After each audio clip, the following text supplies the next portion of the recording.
Alright, time for more Amstrad Action. I've got issue 42 to go through still. Well, not much left really, but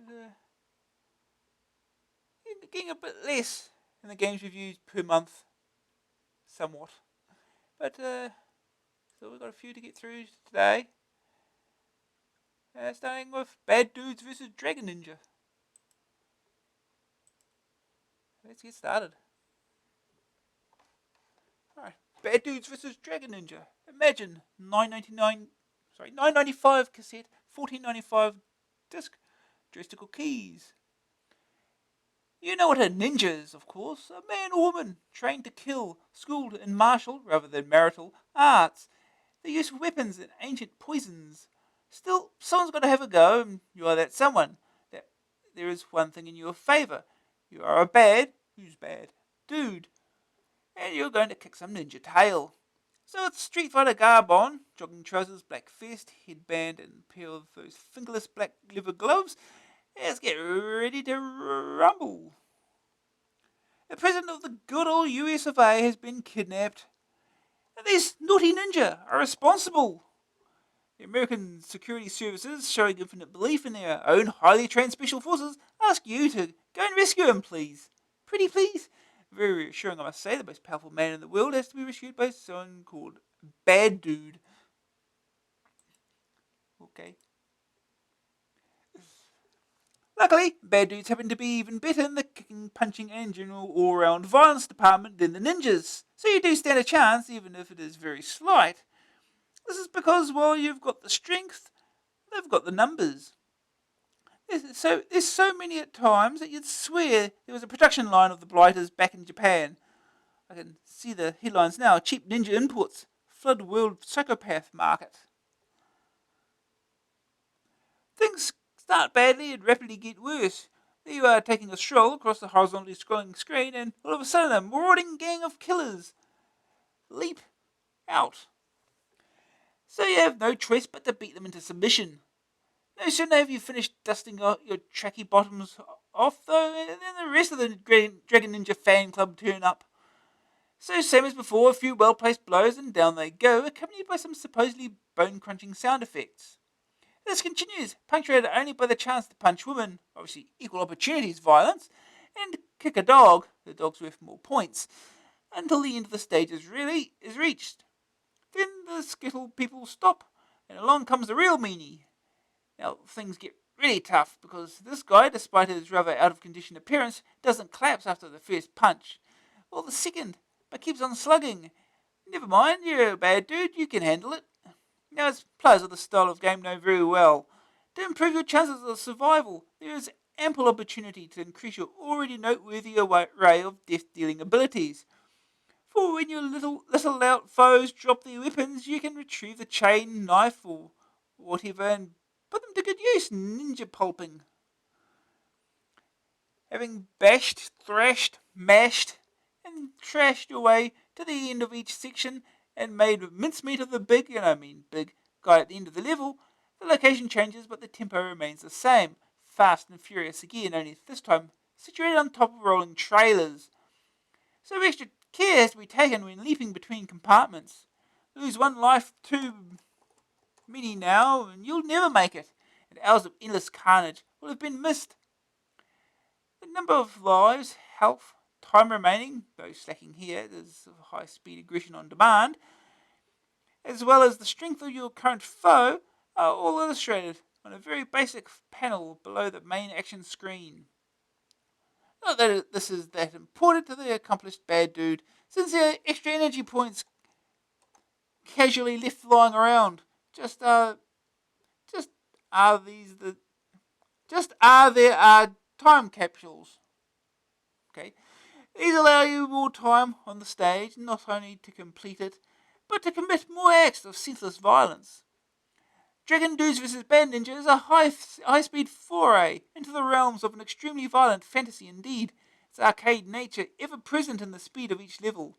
In fact, every encounter is at such a pace that survival is measured in minutes and is not considered an option.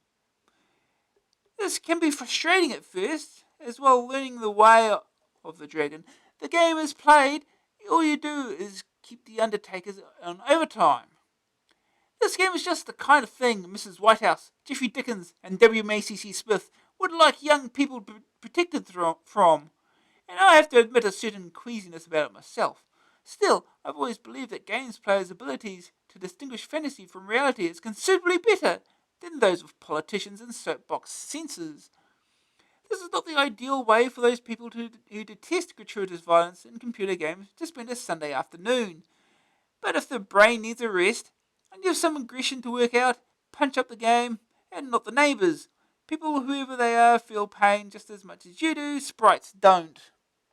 First aid target score, complete level 2.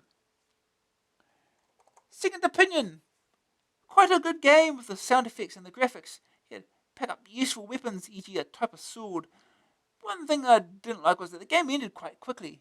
Gavin Hawkins, 11. I like the game, especially the graphics, which are excellent. The range of opposition isn't overwhelming. The sound is also reasonable. A very addictive, easy to play game. Overall, good value. David Patient, 12. The screen in green. No plobbering, Glasshopper. Yeah. You gotta meet the big guy and kill him. Well, leave that or he kills you. Hey look, it's Karnov. The verdict. Graphics 77%. Big bold sprites, but a bit too blocky. Sonic 61%. Very oriental opening theme. Lots of audible violence. Grab factor 63%. Fun but fatal too fast. Staying power 69%. Not much variety. Almost too much action. AA rating 68%. Above average kung fu slug it out. Okay.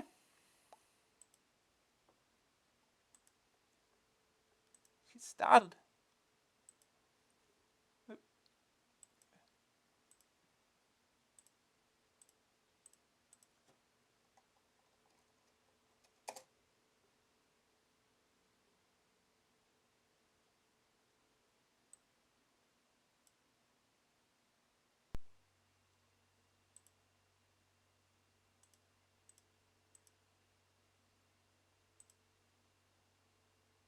Alright.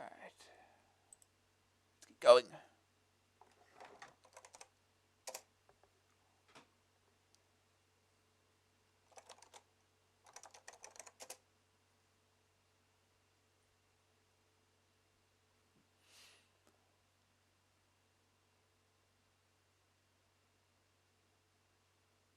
Right, look, it's Bruce Lee, for whatever reason.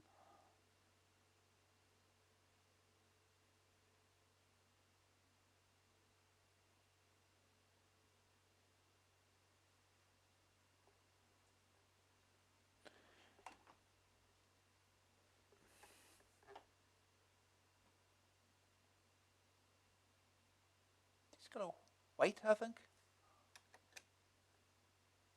No, come on. Yeah.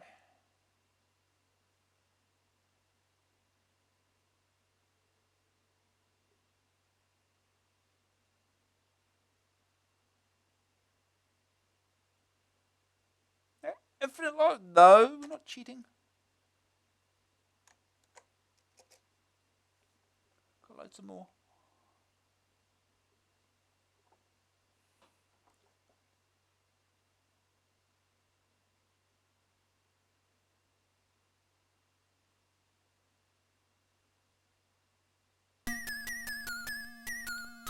Bad Ninjas of Dragonninja. The programming, James Higgins. The graphics, Martin McDonald. The music and effects, Jonathan Dunn. Copyright 1988, Data East Limited. 1988, Imagine Software Limited.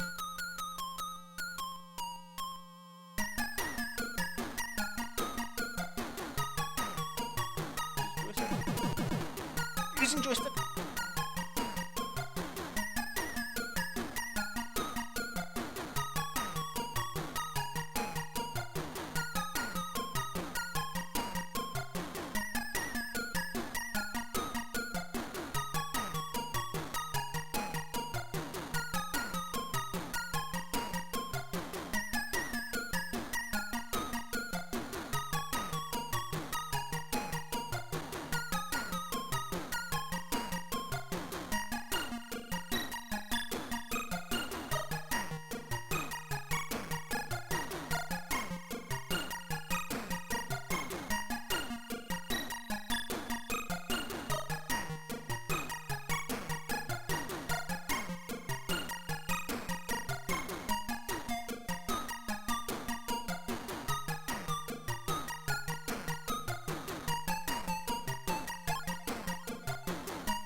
high score. 900,000 the default high score. Yeah, sure. Martin McDonald, done. Anna Roseware. Andrew Deacon, Ivan Horn, Paul Hughes, Eddie Holton, Elmer Fudd, and the end. Can't beat 1 point.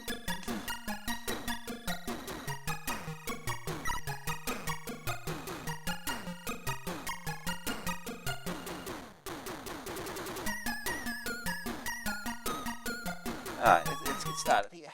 Oh, I'll do it. Oh, punch. Can't charge, it doesn't really do much. Ow.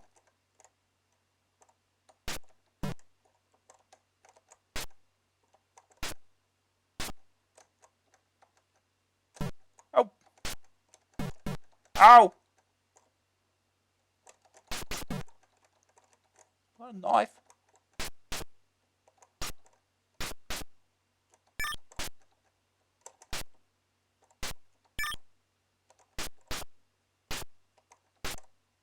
It seems safer.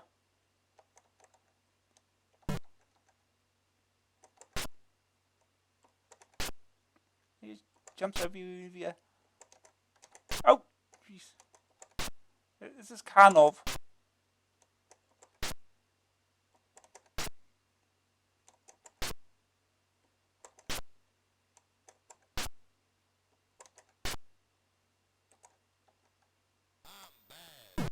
I'm bad. Stage 1 clear. Go to the next stage. Do not get your life back.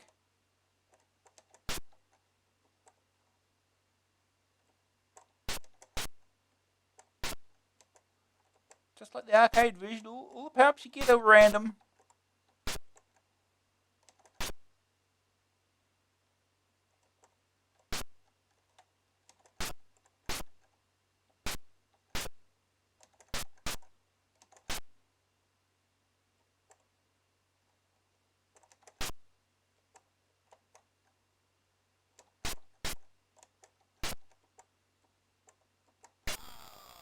Ah. Ow.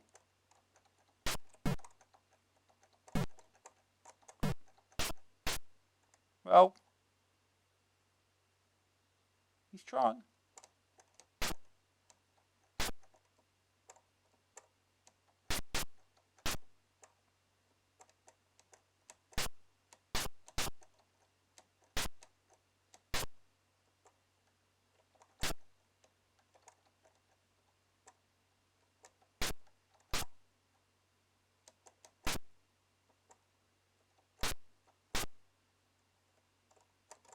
Both up.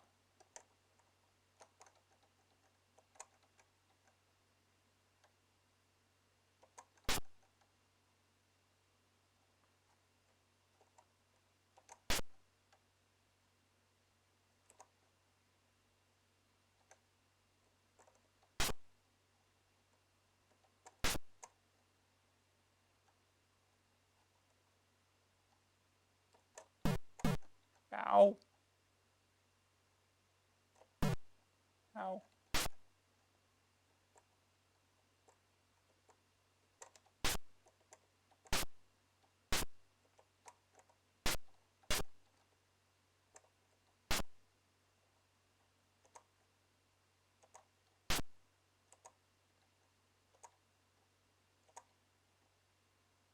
Ow.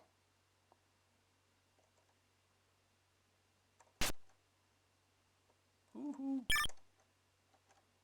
Got the good weapons.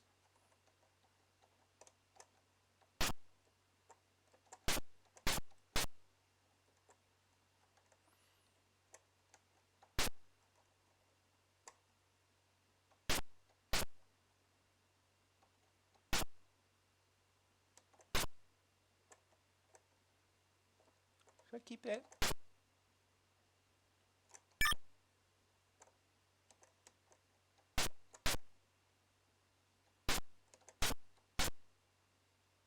Oh, another one. See, now it's just giving me all the energies in a row.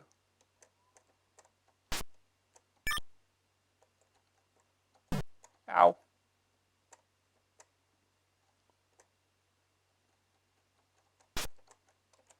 Jeez.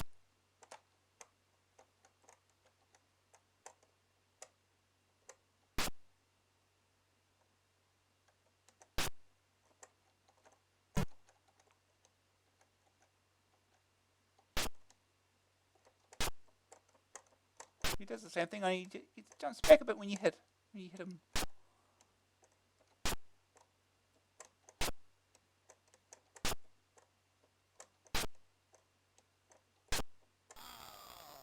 What? What? I don't even know what hit me or killed me. Alright, stage 2 clear.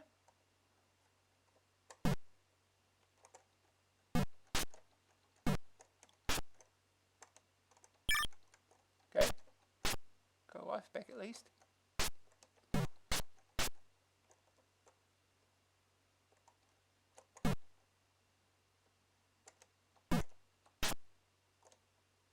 And then again. It's 4 in a row.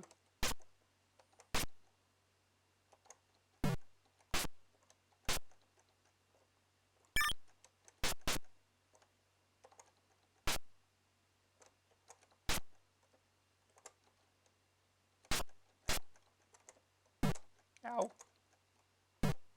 What? I do disagree with some of these hitboxes.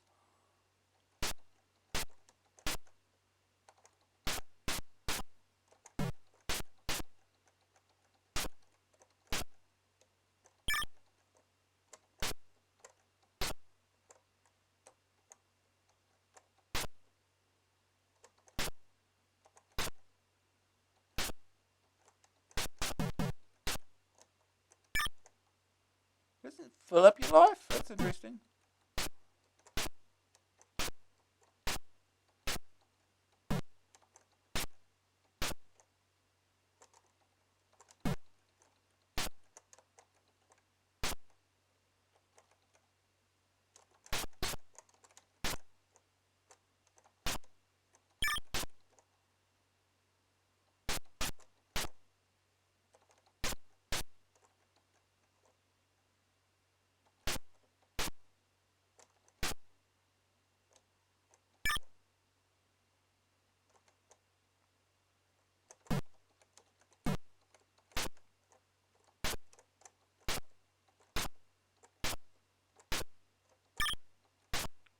Alright, he's splitting into yeah.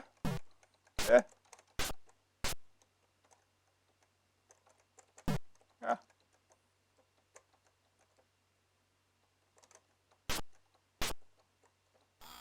Ow. Game over. Continue. We go to the stage again.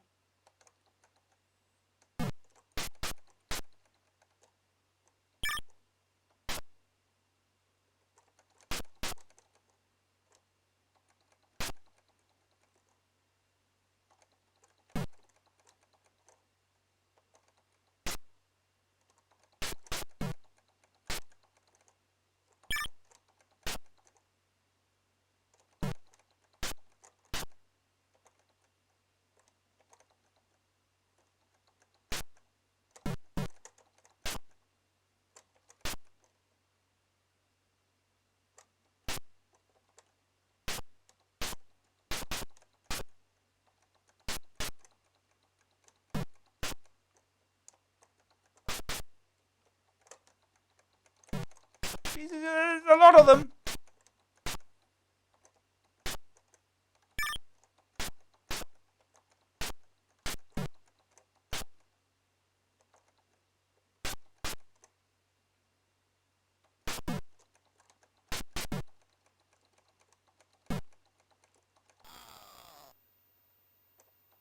Power up disappears if you die, huh?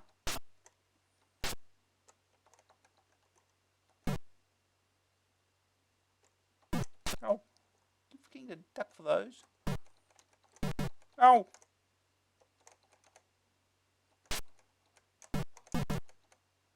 This is not going well.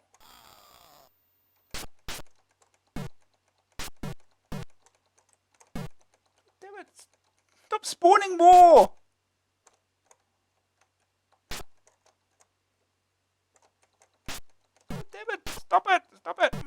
time up, please.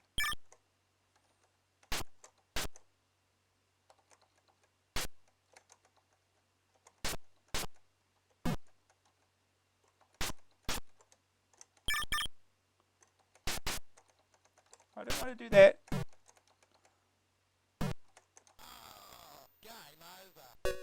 Well, maybe it won't continue. Just the one.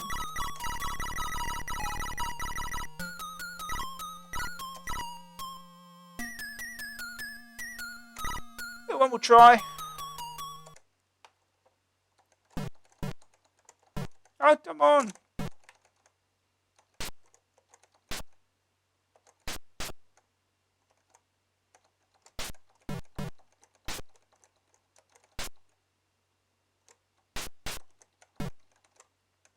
Wow. Oh, the dog got me.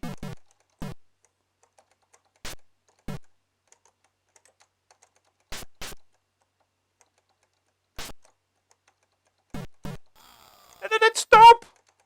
That's the problem. Sometimes I wonder how I ever finish this game.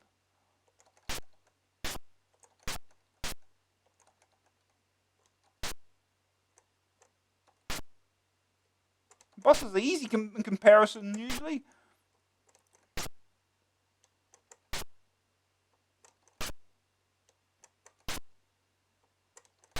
So that timer counts out pretty quick.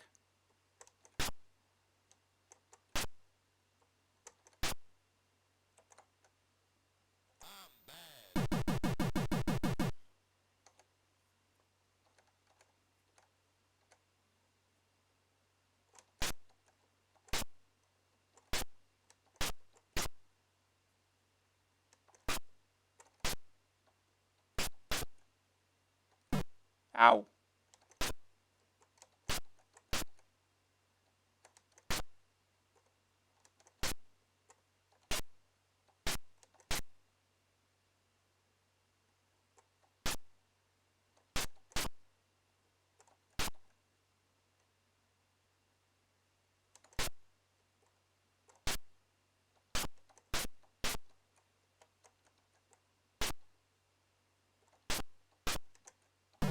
Ow. Hitboxes.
Yep.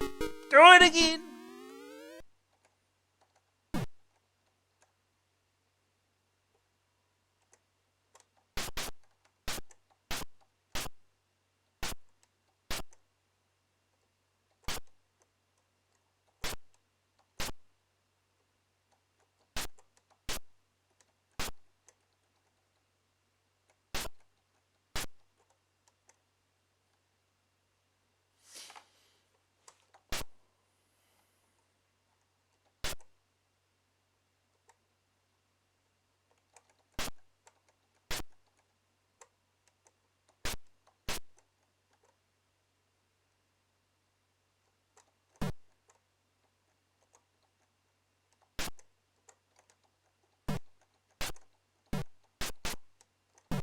Stop it.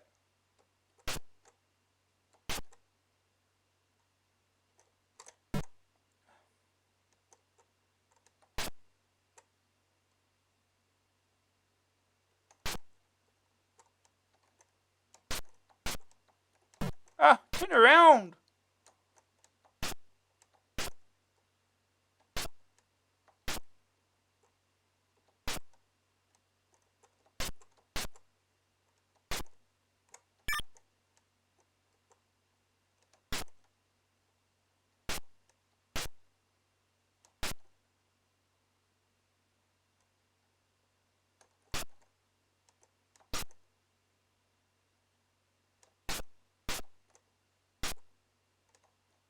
I had to turn around again. Oh.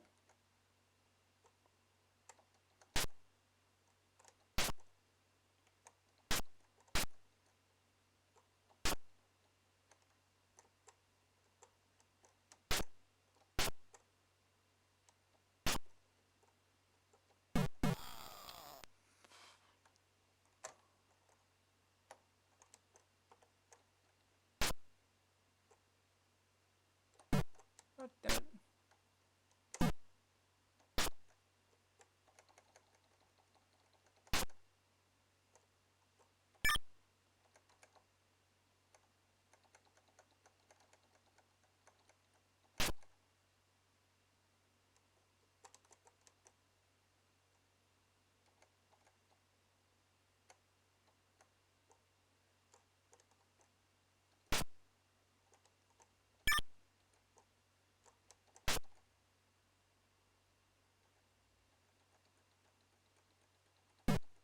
Really?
Seems to keep your life past the maximum, which is actually useful.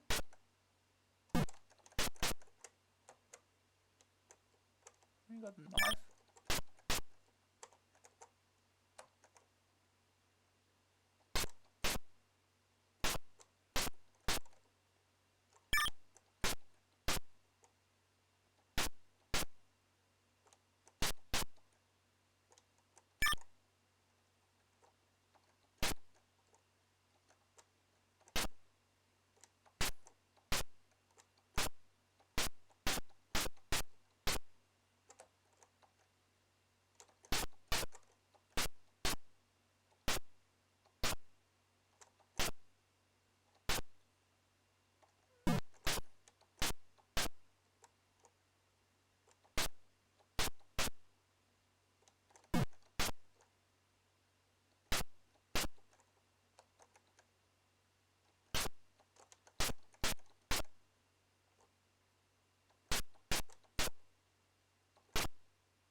When is he going to multiply?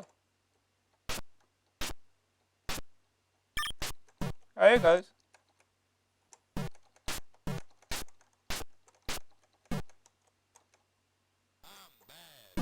3, go past it. Stage 3 clear. Go to the next stage.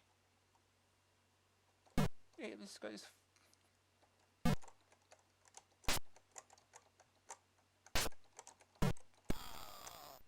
Sure. Oh, stop it.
Hey, still them.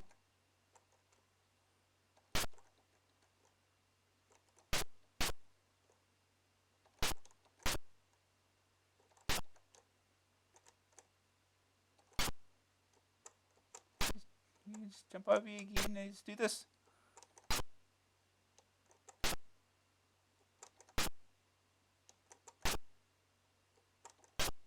That sounds familiar.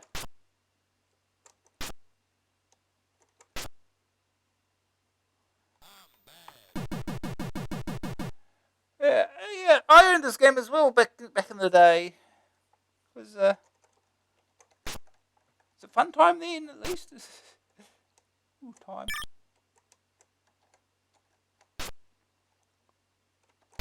And again, that was what 35 years ago.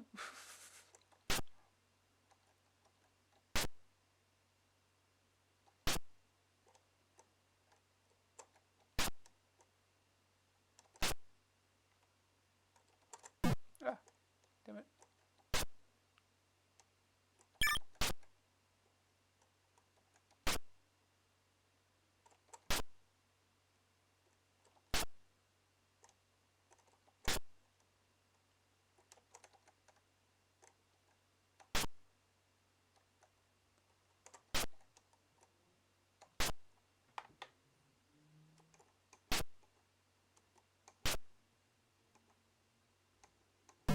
Ah. Oh. Oh, Jesus. No! Didn't really want to jump down.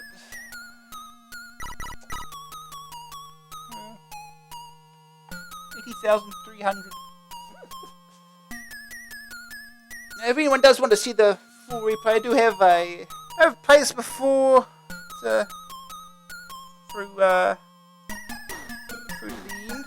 So, if you want to see it, I've got a nice little list on the channel page. And you can find it there.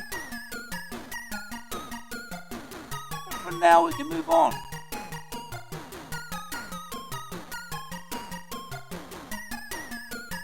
Okay, next you can move on to the next game. Next game is Titan by Titus. $9.99 cassette, $14.99 disc. Joystick keys. Titan is a futuristic spectator sport. That's all the rage in Vegapolis, a city built on the profits of the meat-free hamburger, by any chance. They know something. It involves guiding a Powerball across artificial worlds by bouncing it off walls and up corridors with a magnetic bat. You are the bat, and thankfully, as this can be a very long game, the bat gets 9 lives. Meow. The game is played by hitting and destroying cubes with the ball in an arcanoid, A22, 88% fashion. A process complicated by the presence of the death icons, whose sole aim in life, death, is to stop you completing all the levels and claiming the 1,000 kronas prize, which doesn't sound a lot for what you have to go through.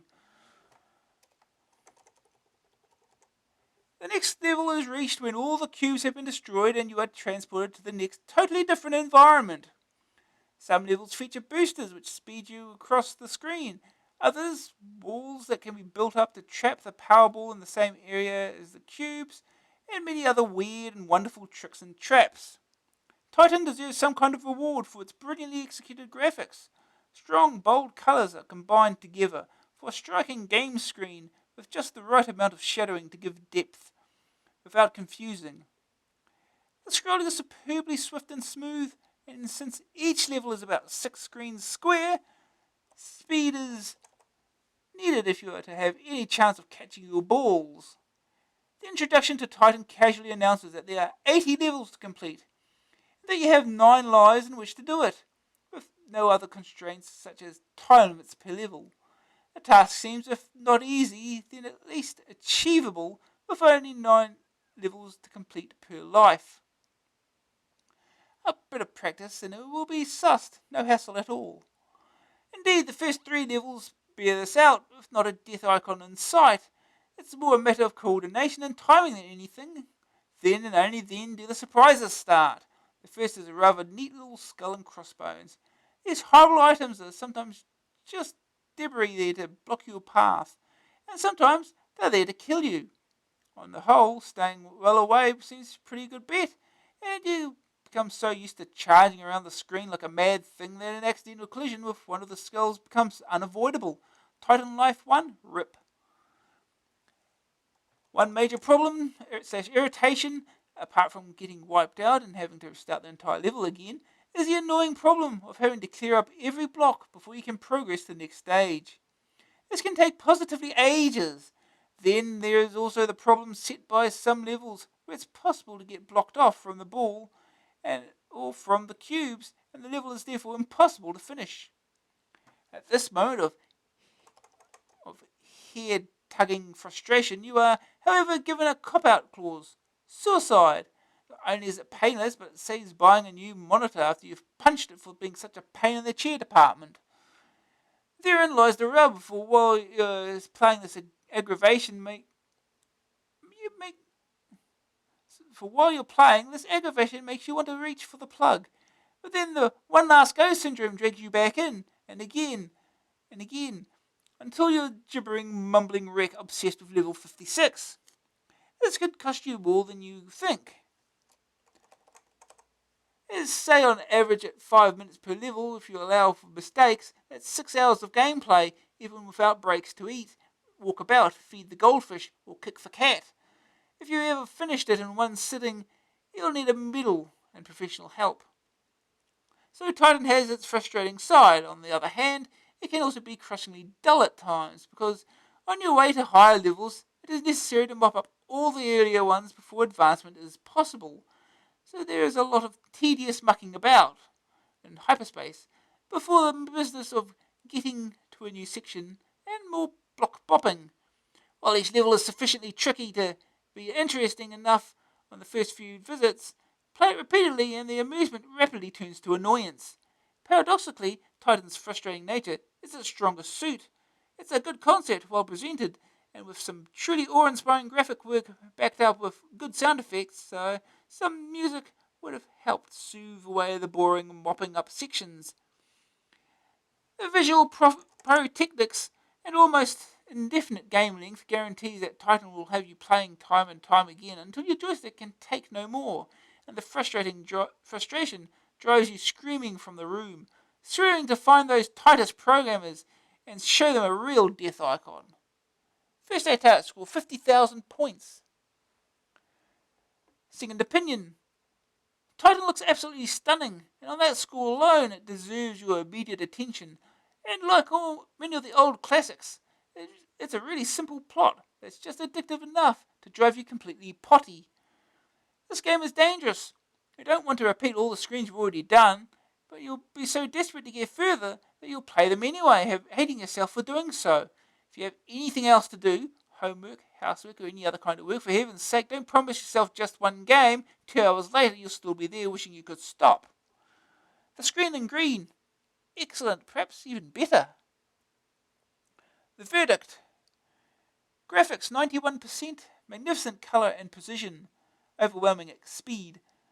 Sonics 39%, effects are fine, where's the tunes? Grab factor 59%, not an instant thriller. Staying power 84%, but it gets to be a habit. A rating 76%, frighteningly addictive. Okay. We get to try this out now.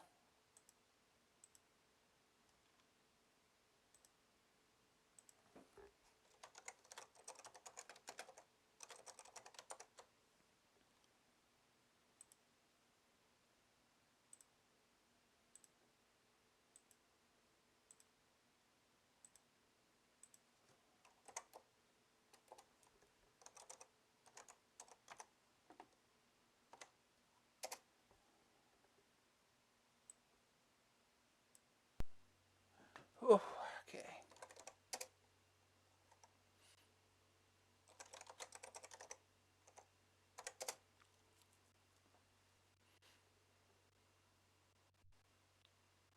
Titan.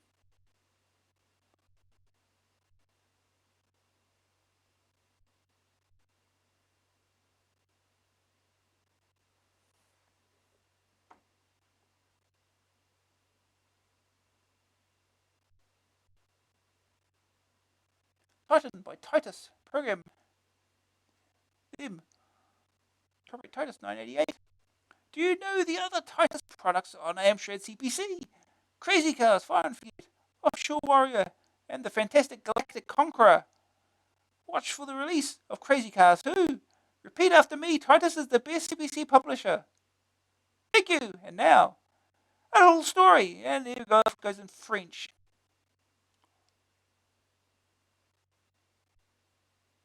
In silence at that. Anyway, we need to read that. I'm sure it's unimportant. Stage 1. Oh yeah, that's right, I've got to use that.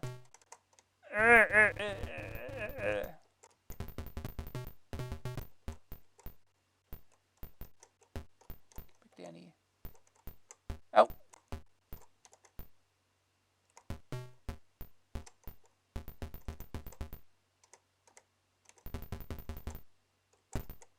Okay.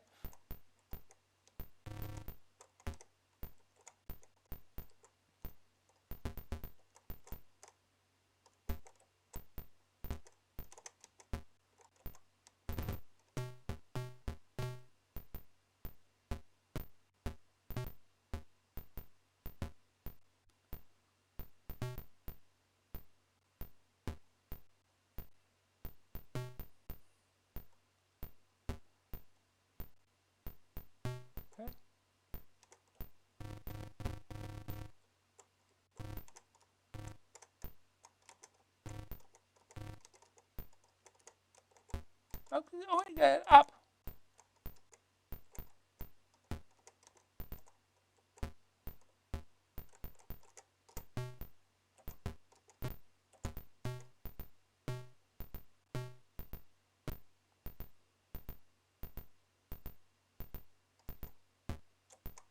Oh, he escaped.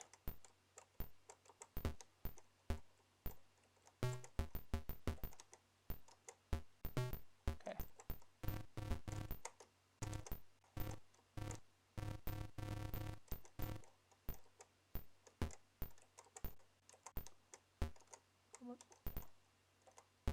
Up.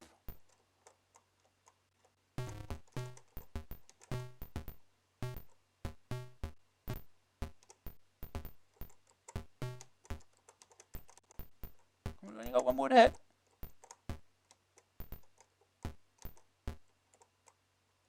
Right, that's one stage of 80. Still a magazine. Oh. I hate when I forget that. Here we go.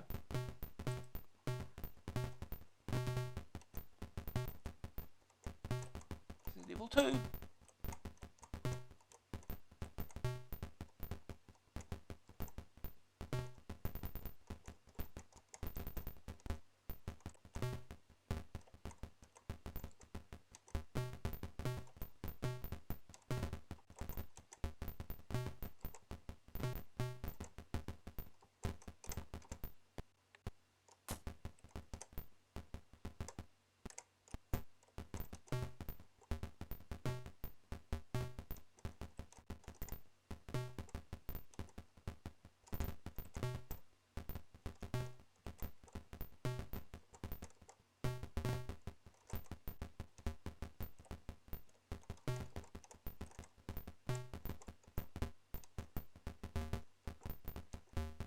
I'm gonna see how these stages drag on a bit.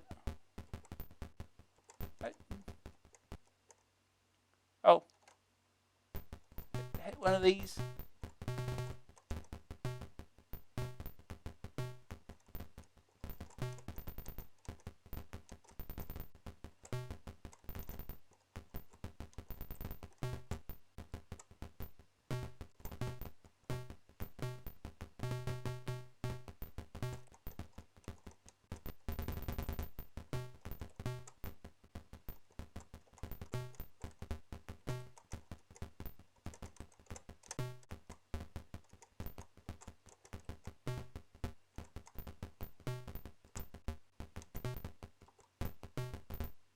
If you die, you have to do it again. That's, yeah.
Yeah, we got multi-hit blocks already. Which doesn't help either.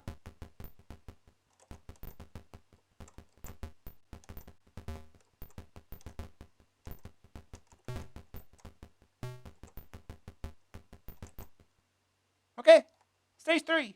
Also, we only get 5 lives, not 9.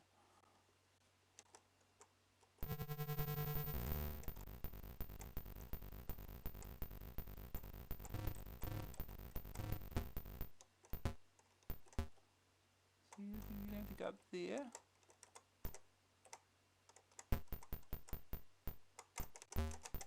Right, stay down here. Get all these. Right.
One more.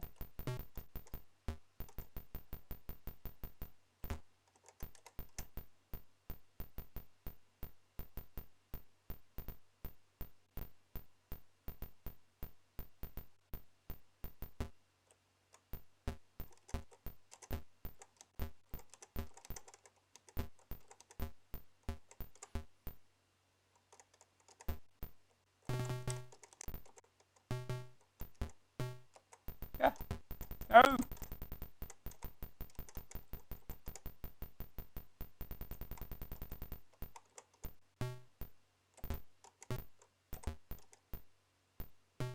Keep it in there.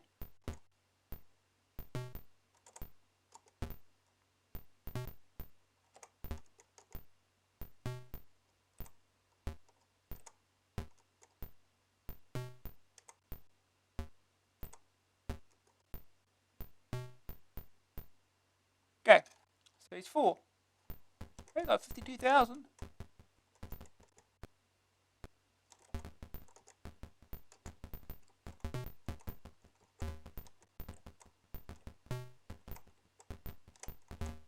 That just makes you slip in one direction.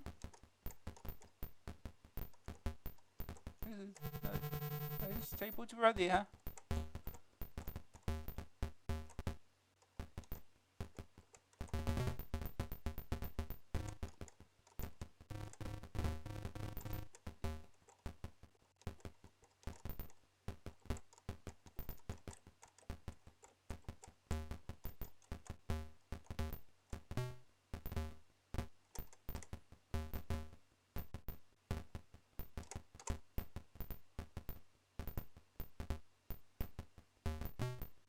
Ah, back here.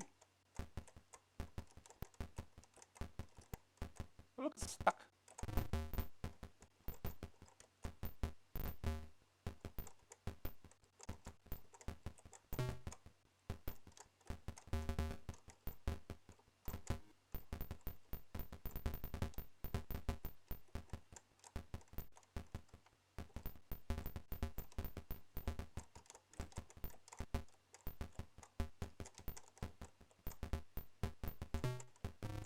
Oh, just get rid of all this.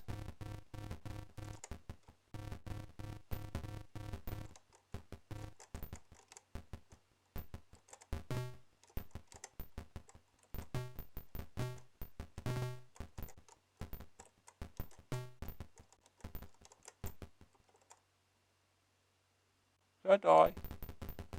Oh no, stage 5. Do I not have to get these red ones, huh?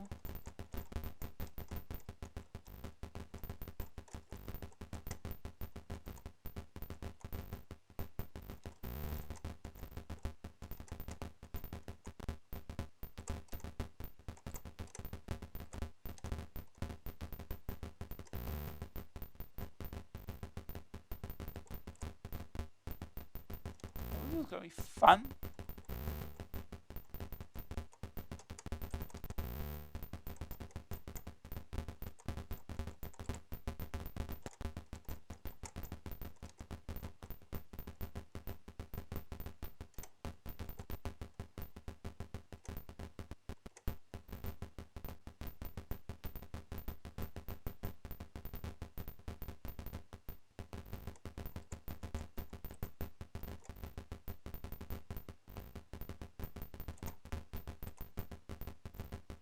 Damn it. This is... There we go.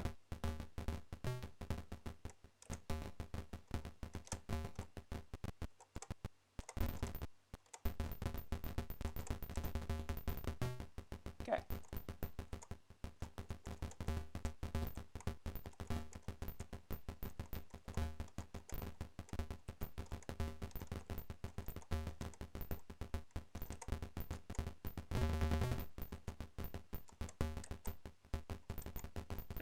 Hey, get back here.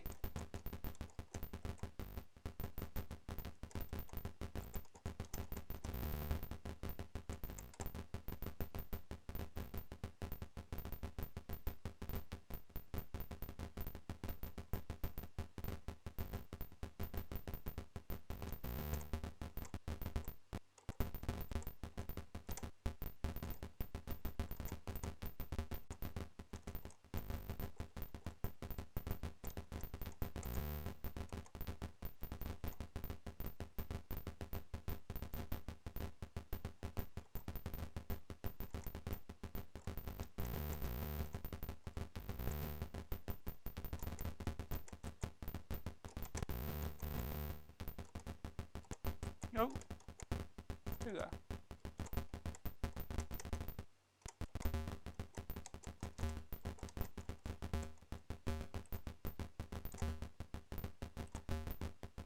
Keep it in here.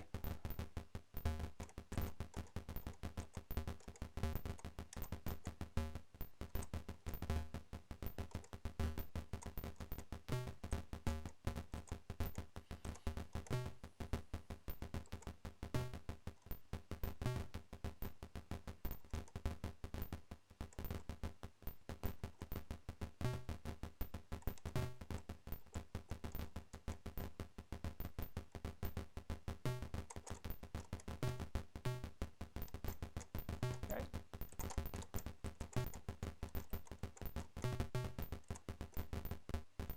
Hey, get back here.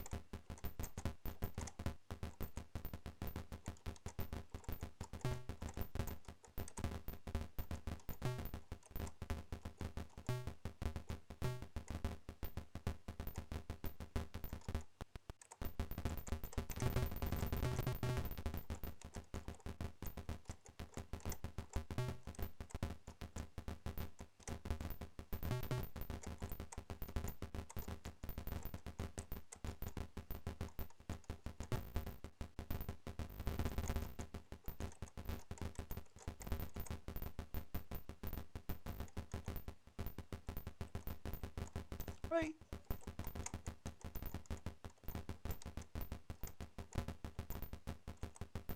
Oh, god damn it. Oh!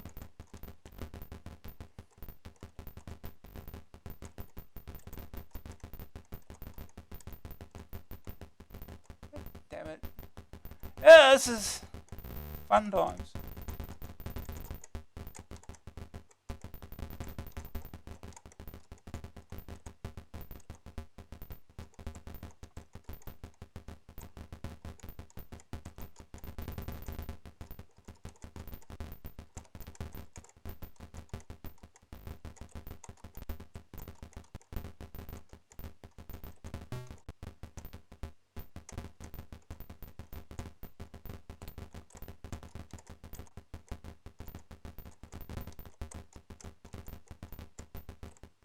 Okay, dick. Yeah, god damn it.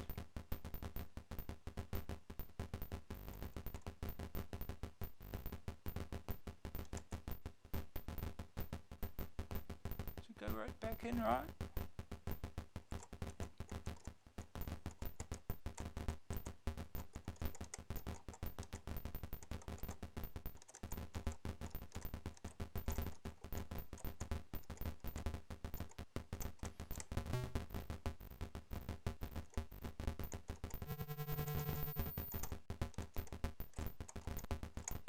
Over there.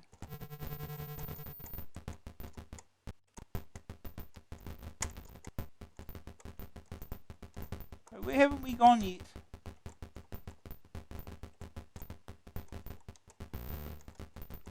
Nowhere.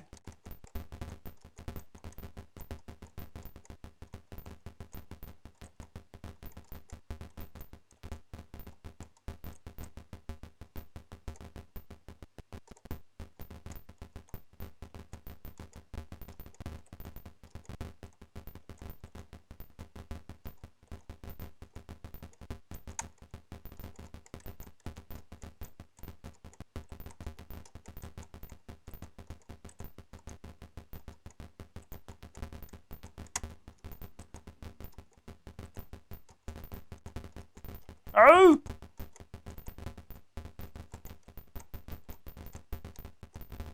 Oh, God's sakes. Oh. Yeah. Imagine 80 levels of this nonsense.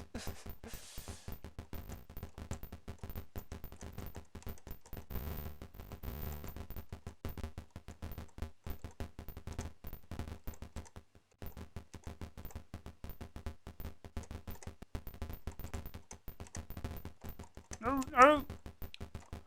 Oh, come on.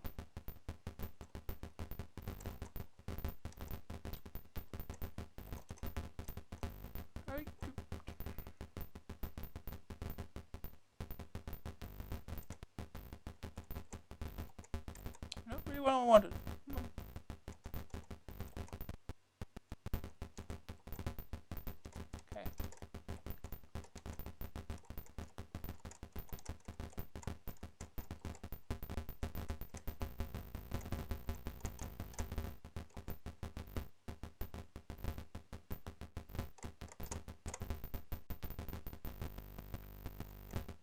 What else can we do?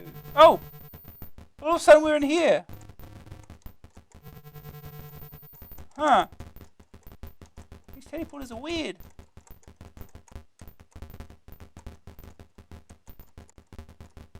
I gotta get back in there.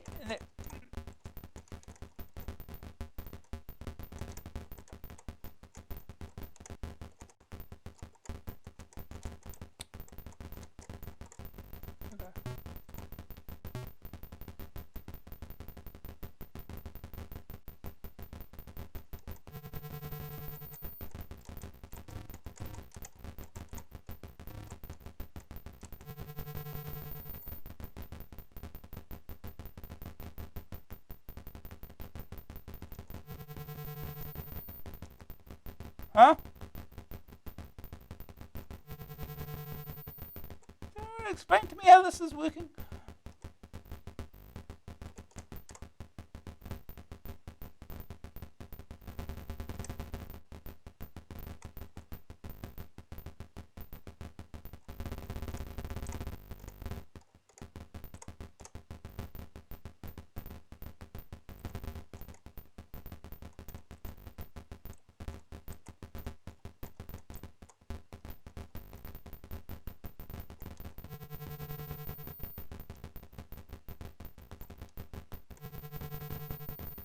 Does this thing make you switch places with the ball? That's weird. Okay.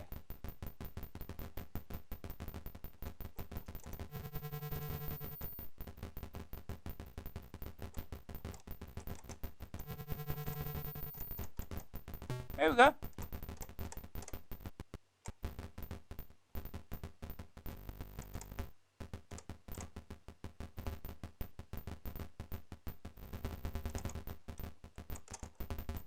I got it going. Get back out.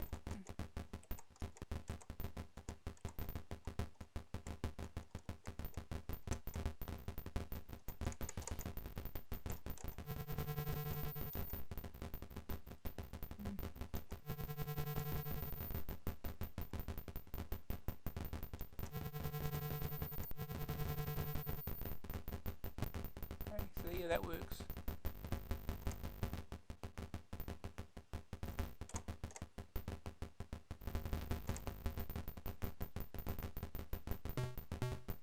Okay.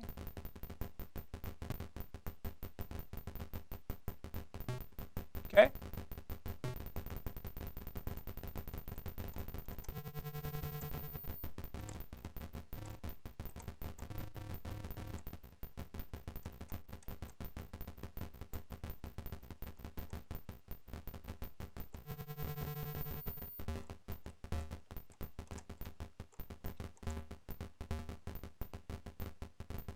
There's a trust that it's going to do it, right?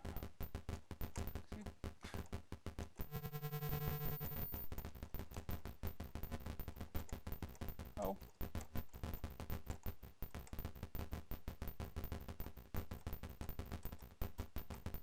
Don't trust whatever those are. Oh, you need to cross over those so many times. How are you supposed to know where the ball is?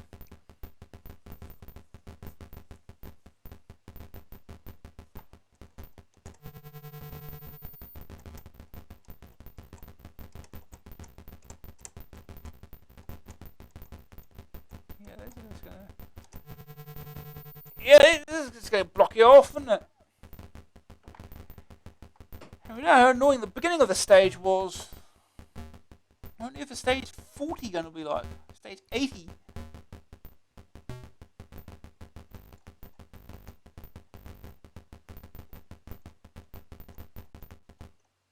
Okay, escape. This is a suicide button, so we'll try it again.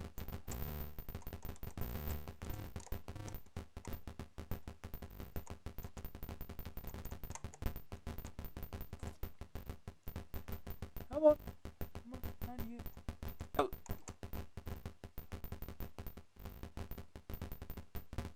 Here we go.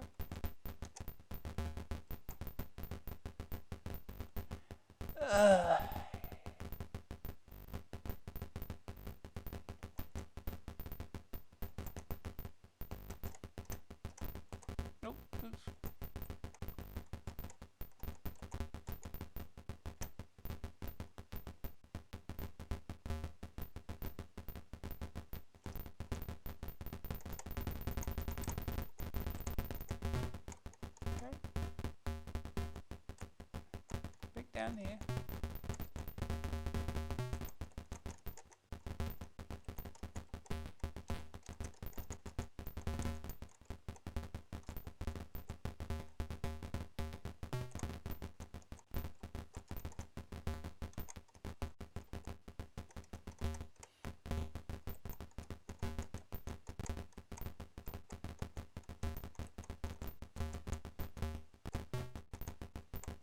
No, no, no, no, no.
Oh.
Oh, come on. Oh, back. Yeah, come on.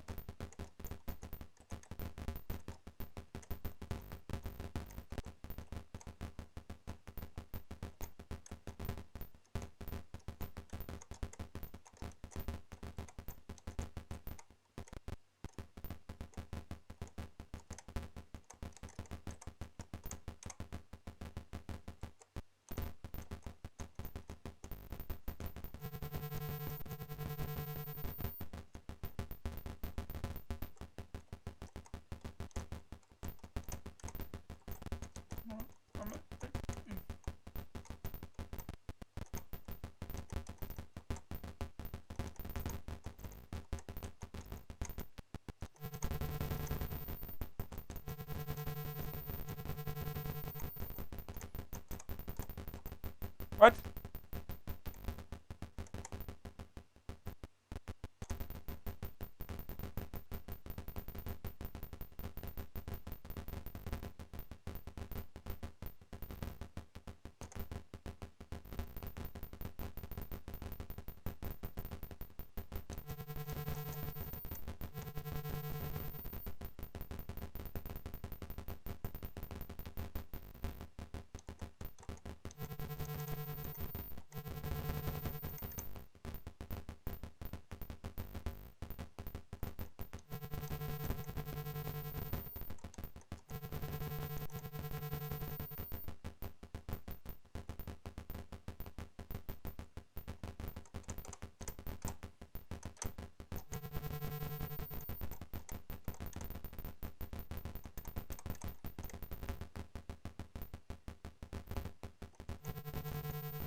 Okay, this works.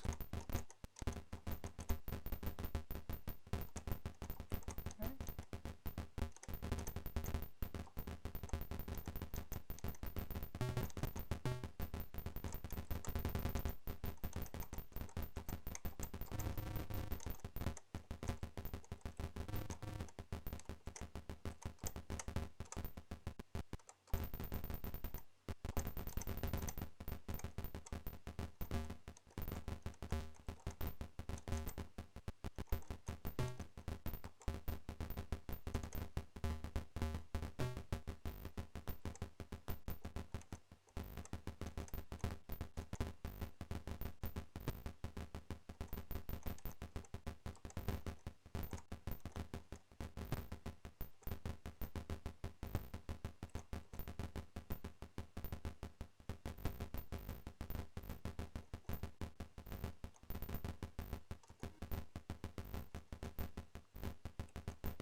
We haven't done that one down here yet either. Oh.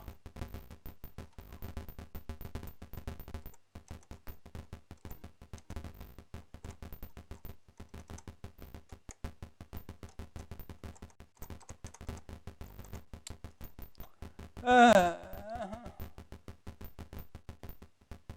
oh.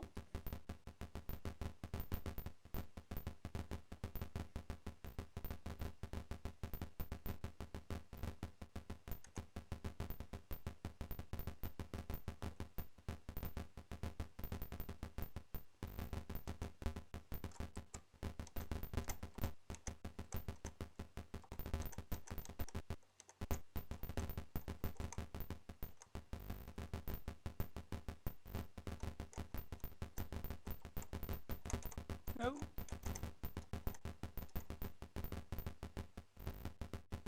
Oh, got it.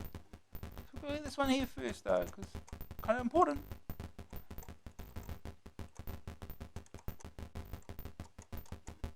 Oh, got it. Okay. Oh.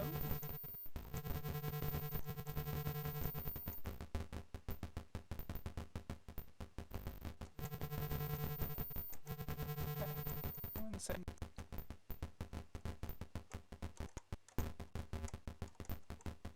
Right.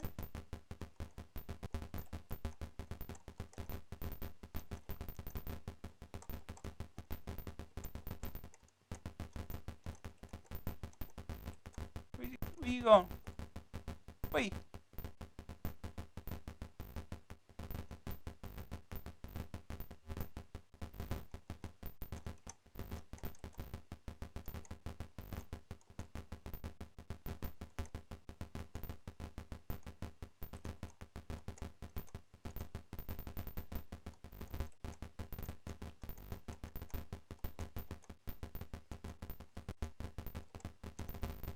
Oh.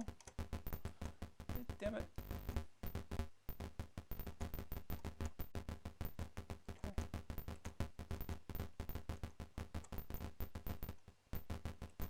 Get you over here. Is it? Oh. And those kill you! And you have to do the stage all over again. Good luck preventing that. Anyway. We'll move on. We'll obviously be playing this for ages.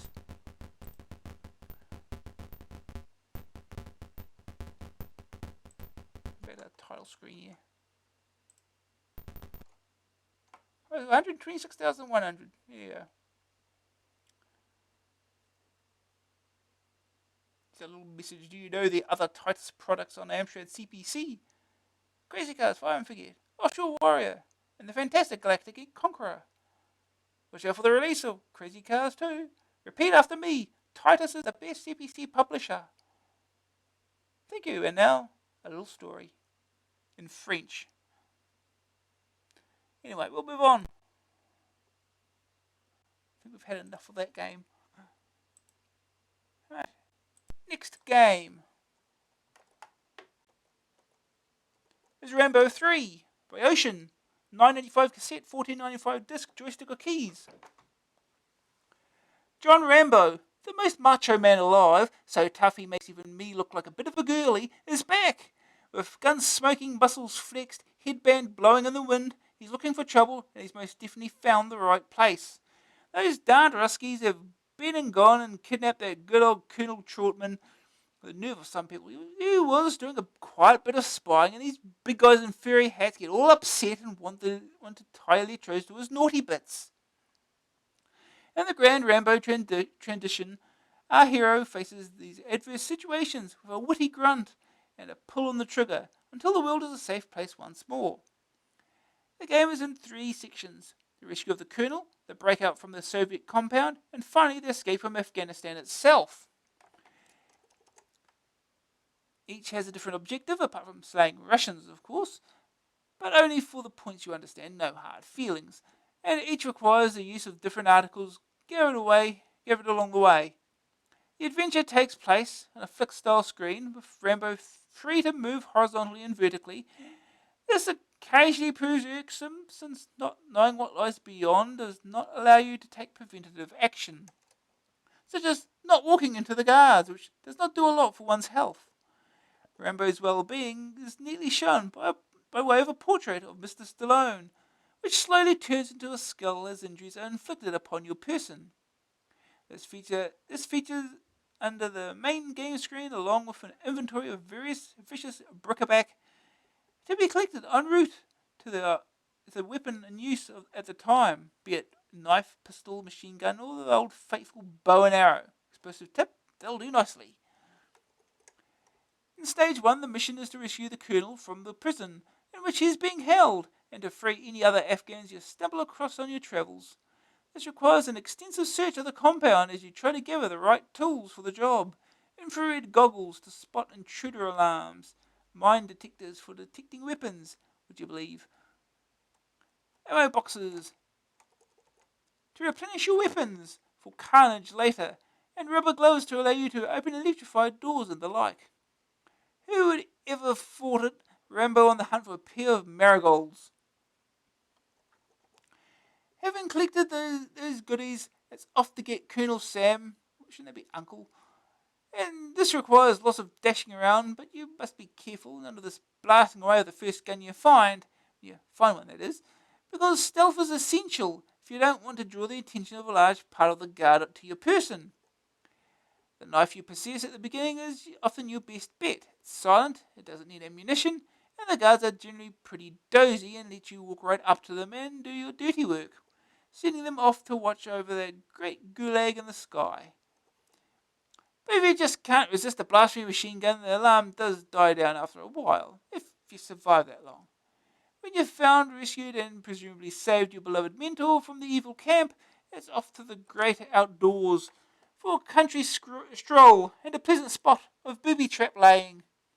Working your way northwards, it's time to leave a few parting gifts for your Russian brethren in the form of bombs.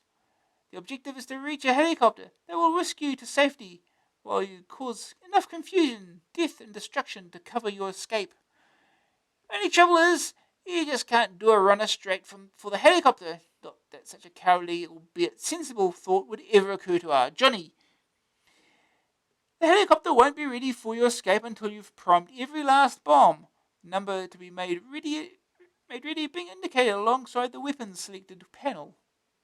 Strangely, in Part 3, the helicopter you fought so hard to get to is ditched, and Rambo hijacks a tank. At last, all the sly stealth business goes out the window, and it's time for some serious wasting. The tank is to be driven to the border, but the problem is, unfortunately, or fortunately, depending on your point of view, a few Russian tank divisions have turned out to say thanks for all those lovely booby traps in Part 2. So it's fun time, but Caution is still the order of the day. Too much indiscriminate blasting causes your gun to overheat, and your tank is quite easily damaged, even by grenades. So be careful out there. The layout of the game and its reliance on cunning as much as killing may come as a surprise. There isn't so much of a Rambo-esque machismo one is led to expect from the films. Neat touches are in evidence, even if the suspense is lacking in parts. The injury level indicator, if slightly grotesque, is a refreshing change from simple bar graph indicators. While in part 1 the ease with which the guards can be dispatched does leave a little to be desired. Tell you one thing though, Rambo on the CPC is a better actor than he is in the films. Second opinion.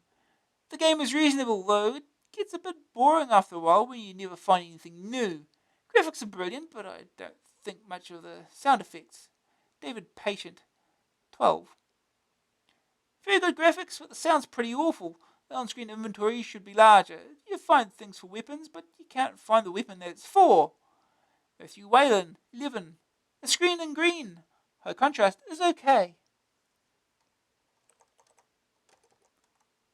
Rambo. He's mean, moody, and magnificent. Well, okay, just mean and moody.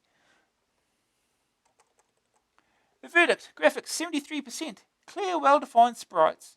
You feel a long way from your enemy. Sonics, 60%. I didn't know knives went fut. Grab factor, 63%. Dull start, gets much better. Staying power, 68%. Good variety between stages. AA rating, 67%. A solid, playable license that will keep you excited for a long time. Don't push him, he'll blow you away. Well, let's get started.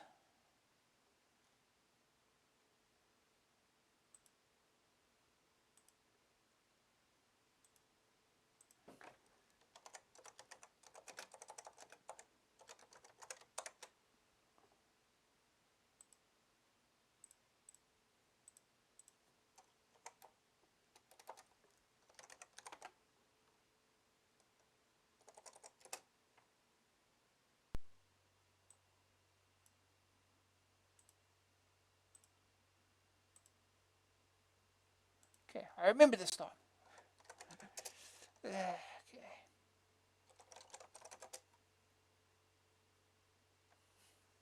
Rambo III. Ocean. Koroko Pictures Inc. 987.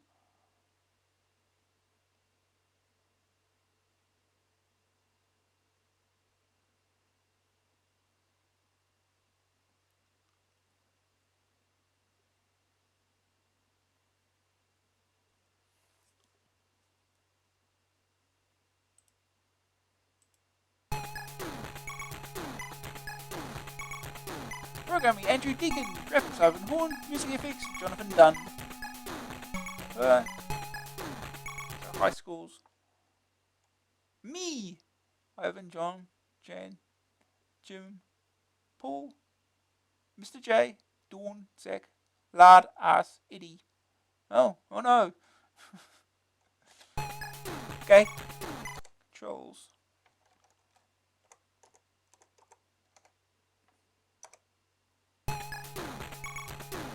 Ah.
go.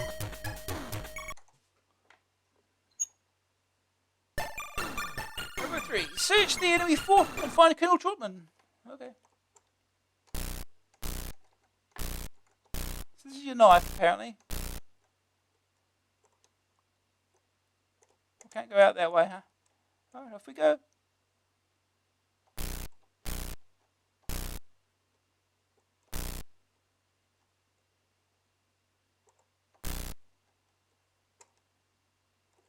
Let's go across here.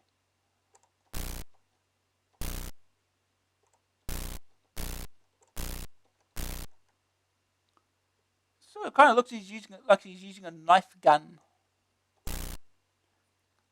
A gun that shoots knives about 2 inches in front of them.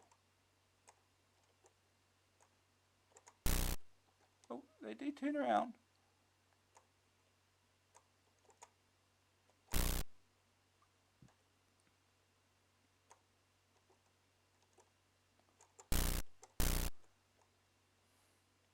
The arrows. How do you pick them up? Oh boy. Well,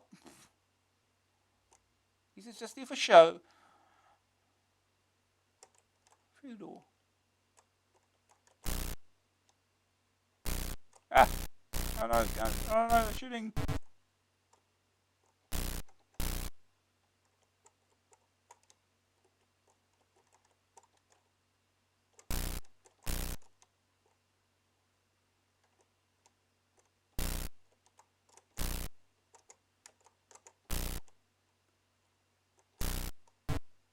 Ow.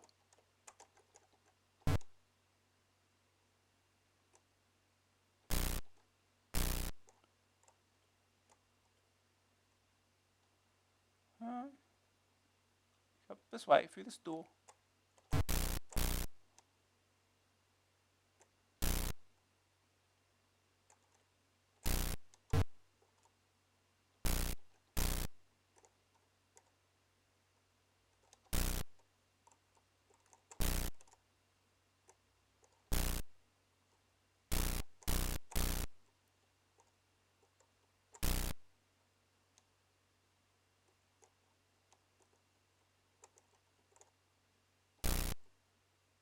Well, this is a dead end.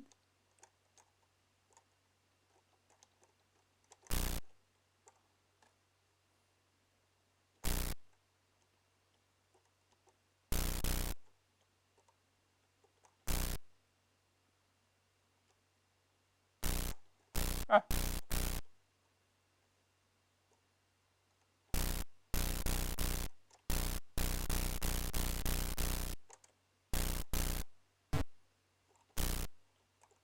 Ah. Can't go that way either, huh? Ugh. Fun time.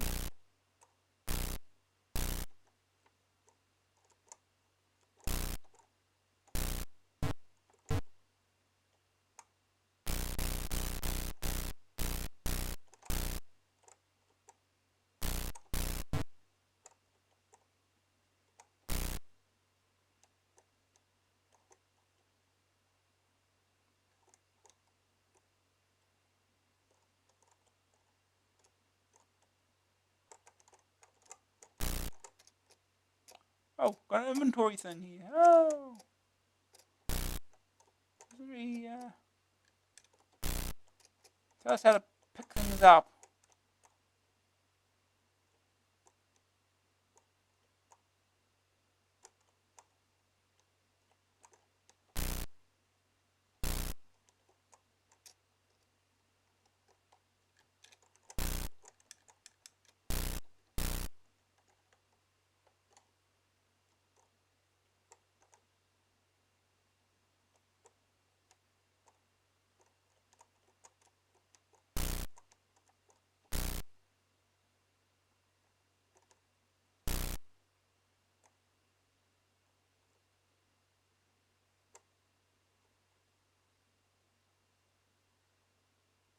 Where'd that one come from?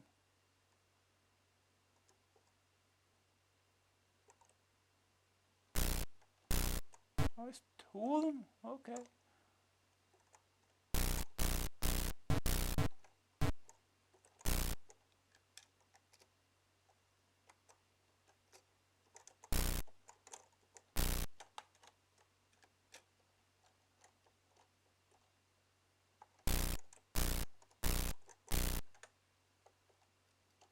So, how do we pick things up? Please pause.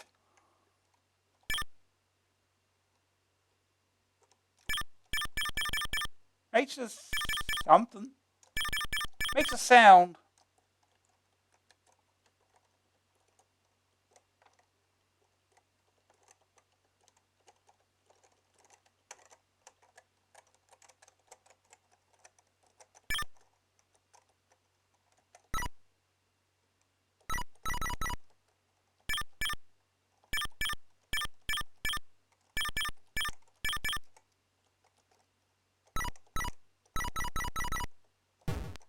Oh, aha!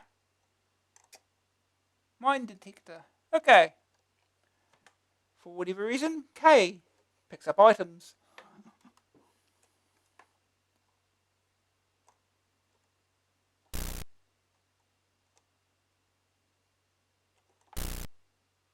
Just keep going. Just go past it. Oh,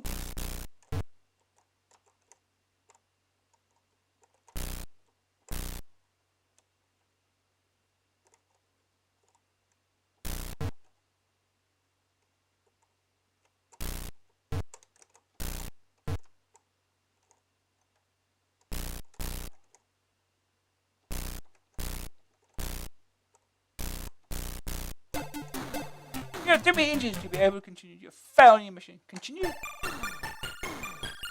Continue. We gotta start from the beginning again. Oh no, we start from where we were. Alright. Would it be pointless continuing from the beginning of the stage?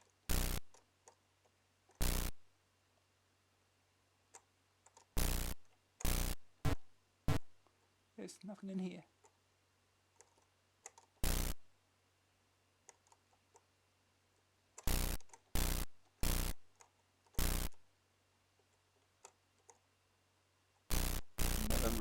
Another room that looks exactly the same. Are we dying already?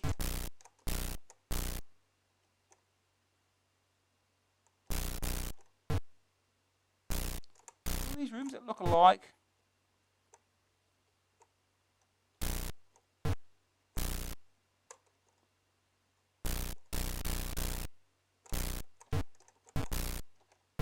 Oh, she's almost dead already. I'm sure they'll probably only give you one more continue.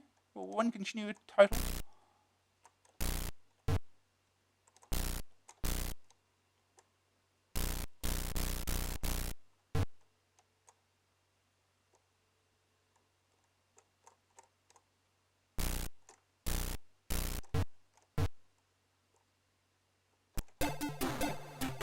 You have failed your mission. Game over. Just the one continue.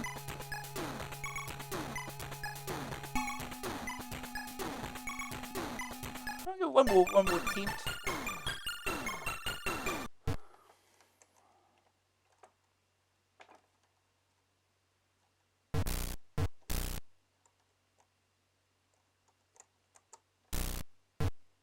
Okay. They still do damage while they're dead. It's not helpful. Can't keep moving forward. Gotta stop rushing it.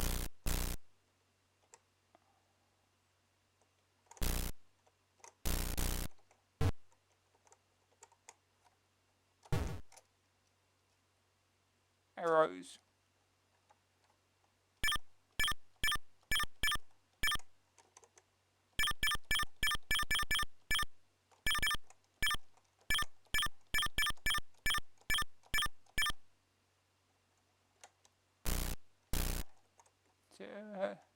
So, do we need to find a bow to go with that?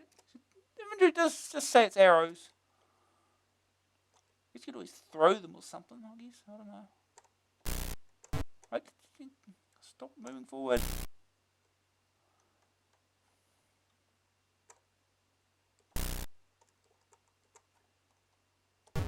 What is pick upable?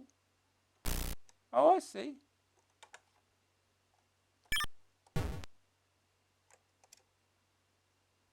Medical pack. Oh, that's handy.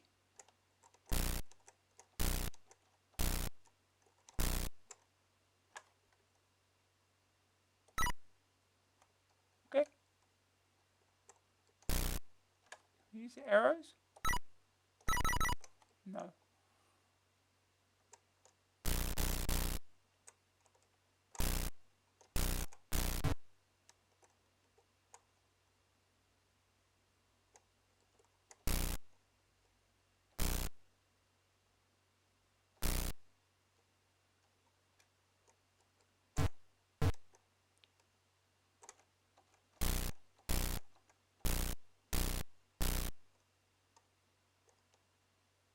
What's in here?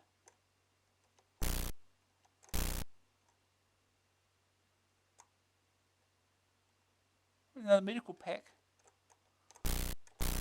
Just now I know what they look like. Kill you first.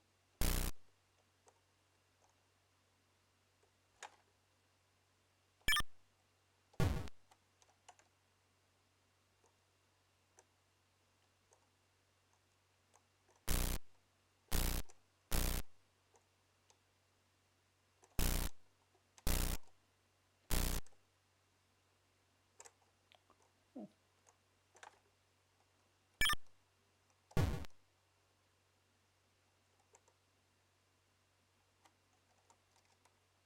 Pistol silencer. Cool. A pistol to go with that would be nice, though.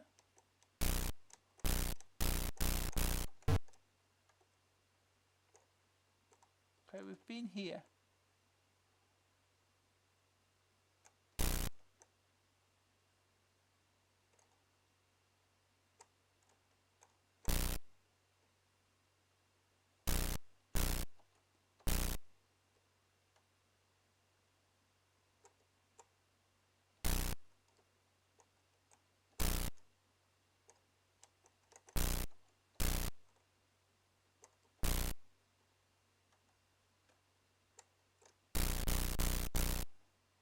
Okay, we're going around in circles now.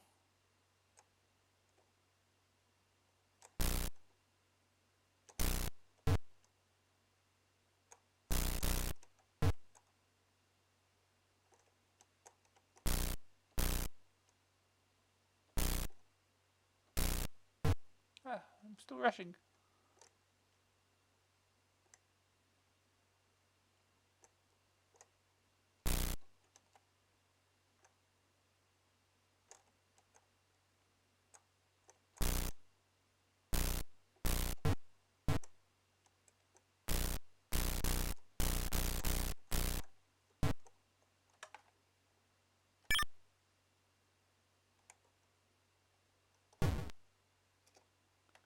Ammo box. For those guns we've got. So we use the item that's in the middle, do we? Oh. Use the arrows somehow. That fills all your life back. Oh, okay. H switches weapons. So you gotta use the arrows to be able to... Okay.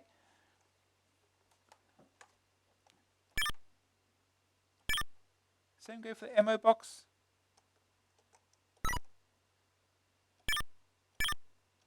No, it doesn't. You use it, I guess it's gone. Let's fire a few arrows just for some fun. Oh. Oh, there's arrows. They don't explode. Oh. Disappointing.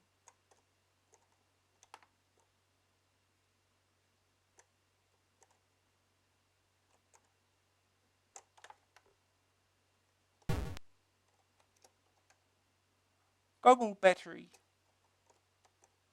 It's used for goggles, I suppose.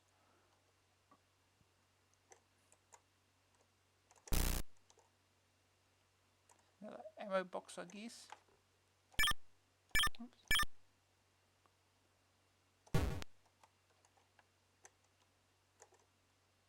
Yeah.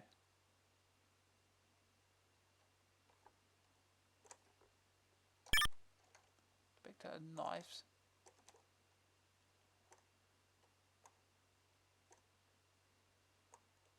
We're back up here again.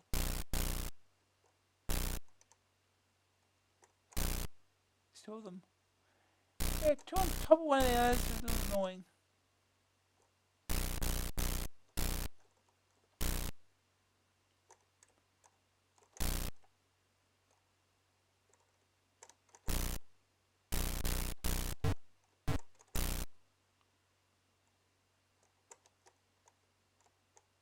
One of these had a thing, if I remember. That's right, the mine detector.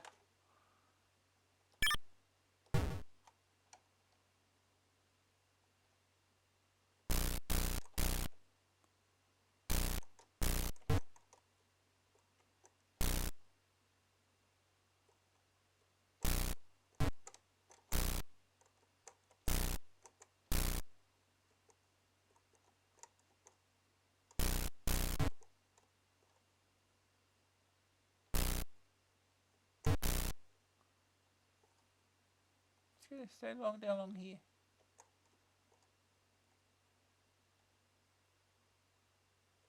I'm also rather lost.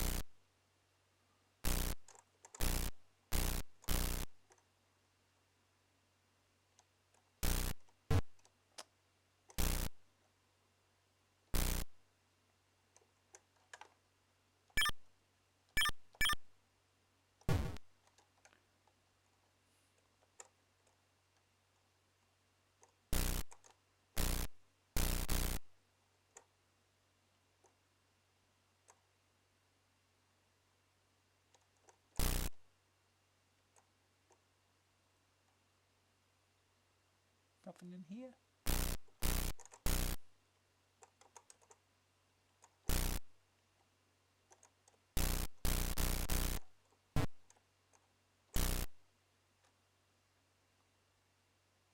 Almost dead. Again. There's nothing here.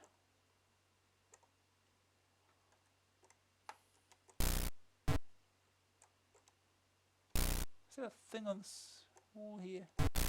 Ow.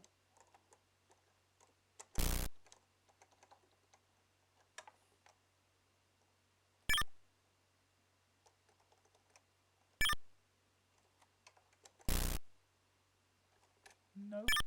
That didn't do anything. Well, it could also be nothing.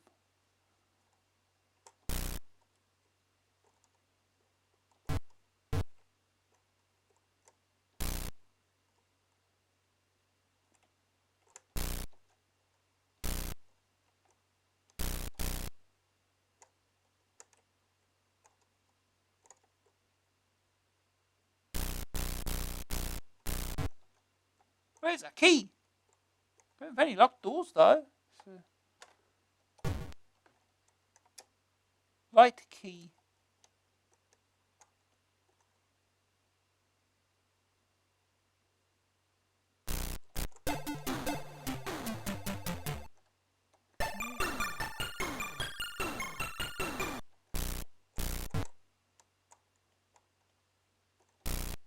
Maybe the key goes into whatever this thing was over here. I'm rushing things again.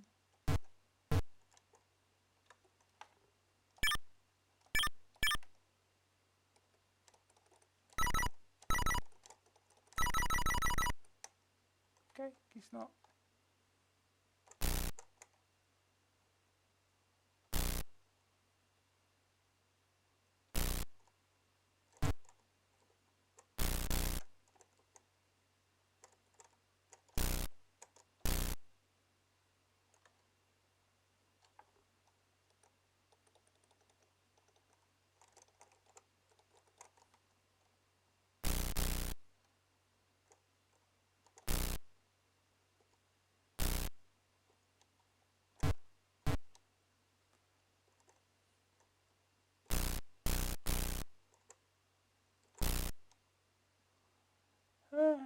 now where to? I'm lost already.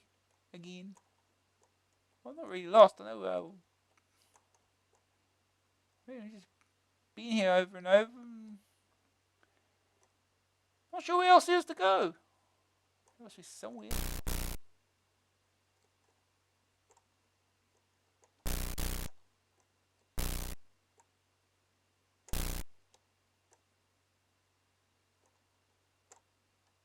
We're back at where the beginning is, aren't we?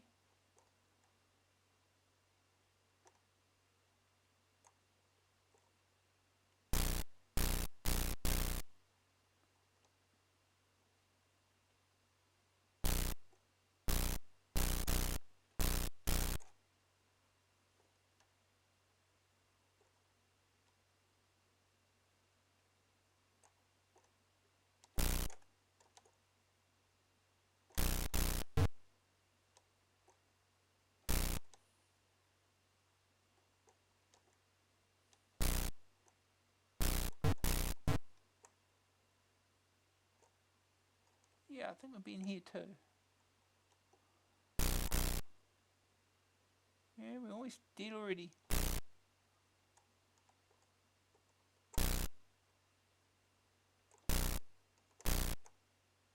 Okay.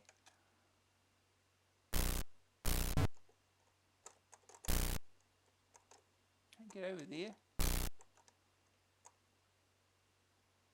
Sure, Rambo could just leap over the crate. I mean, that wouldn't be a problem or anything.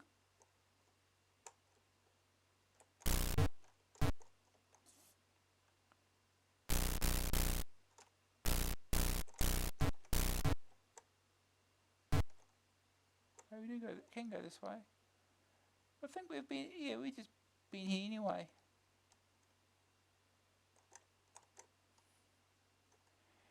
Yeah. Very much unsure of anywhere we haven't been.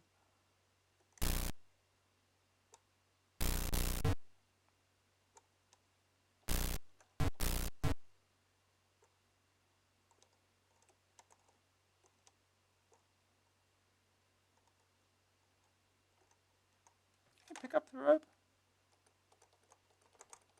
No.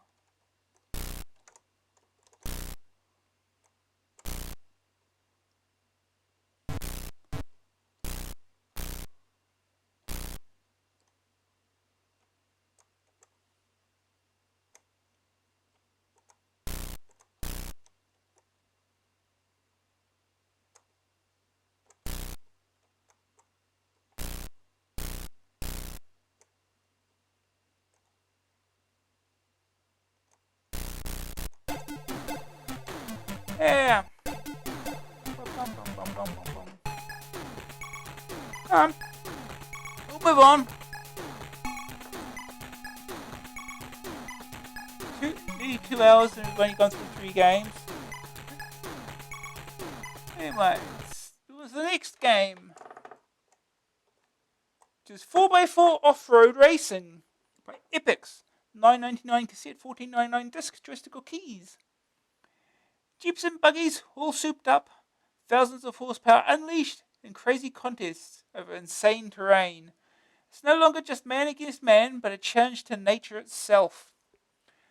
With the elemental forces of wind, rain, and sun defied in a lustful glory. Well, that's the theory, anyway.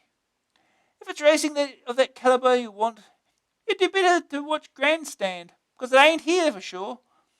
The essence of the sport is the headlong dash into the wind unknown, into the wild unknown, and without the spirit of high adventure, 4x4 loses its only chance.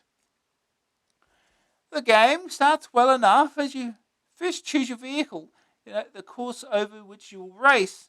You choose a petrol-guzzling tank or a lightweight but fragile roadster, a jaunt down Death Valley or a spin on the ice-swept wastes of a Michigan winter, like Britain only warmer. Then you customize and equip the car in the car mart and custom shop, presented as a shopfront scene. Using a pointer to buy bits for your motor, no fluffy dice or purple tiger skin seat covers available. Only trouble is, there's a volume/weight limit for each vehicle. Sacrifices have to be made, and you have to leave certain mechanical spears behind, decisions which return to haunt you. It's only after this pleasant diversion, which soon bores, that the game starts on the slippery slope and proceeds to skid down into the mud below. It's time to start the race, an event heralded by the thud of your chin hitting the floor in disappointment. The graphics are blocky, bitty, and badly drawn. The well-illustrated racer, chosen many moons before, has obviously been traded in for some beaten-up old jalopy of vaguely the same design. The race screen itself is no more than blocks of unshaded, uninterrupted uniform colour. The lack of variety is a warning sign for what follows. It may be colourful instantly because it carries on in that fashion, the same colour, seemingly forever. The track is littered with boulders and other obstacles appropriate to the chosen terrain. A major obstacle to be avoided at all costs, though, is the dreaded kamikaze cactus, which causes you to explode and lose one of your 3 lives. Evil little critters, these cacti. They move and flicker, making it hard to avoid them at speed. Funny old world. Steel car hits boulder and minor damage is caused. Steel car hits vegetable matter and the car explodes. The other hazards are not much more than an inconvenience. Rivers which slow you up and occasionally the car getting stuck in water. The track bends, but never that sharply, and even when you reach the crest of a hill, and the far side is blind, the danger is never that great. The pit repair sections could have been great, but they ain't. When the car breaks down, a repair screen shows what's wrong and what you've got to fix it with. If you have already purchased the right part for the job in the Automart, you're fine. But if not, the only option is a stopgap repair, chosen by indicating the hammer symbol on the tool shelf. Now, that's my kind of maintenance. This may not work for long, if at all, and no sooner have you rejoined the race than it's time to return to the repair screen, and you want to use that hammer for something completely different. Certain parts of the game are terrific, such as the loading tune, which reminded me of the Whizbit theme. Hands up all Paul Daniels fans, both of you. And the splashing sound effects of the river. These and other good points are heavily outweighed by the dull and the bad. Different situations have no great effect on the driving of the cars. Courses are monotonous and feature no great tests of skill, apart from dodging the obstacles and that weariest of sights, a fellow competitor. Even this simple pleasure is repeatedly interrupted by forced visits to the repair shop. It's a hard game to win, not because of the skill required, but because you have to stifle yawns and defeat your boredom. First 8 out score, finish 1 race. The joy of the open road, the sound of a broken exhaust. Second opinion. It's unfortunate that 4x4 that it's unfortunate for 4x4 that it should appear alongside the Super WEC Le Mans, because there's just no way it can live with that kind of competition. Still, it has its moments. Only trouble is, there just aren't enough of them. It's green and green, no problems. The verdict. Graphics 45%. Starts well, goes downhill.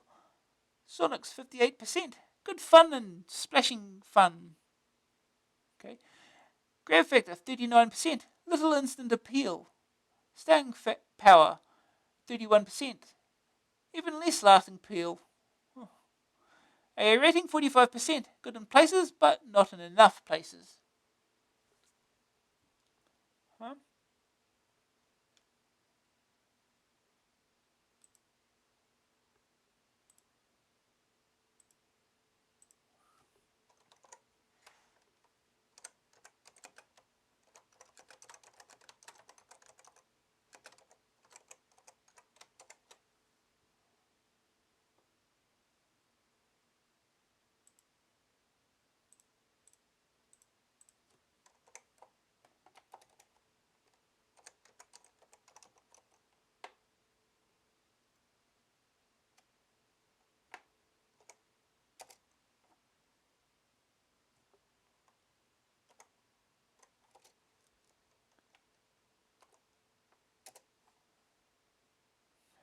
Should work, hopefully. Switch scenes before I forget.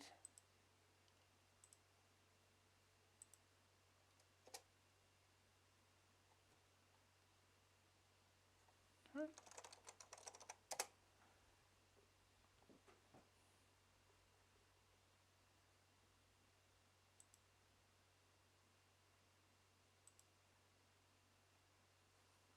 4x4 off-road racing.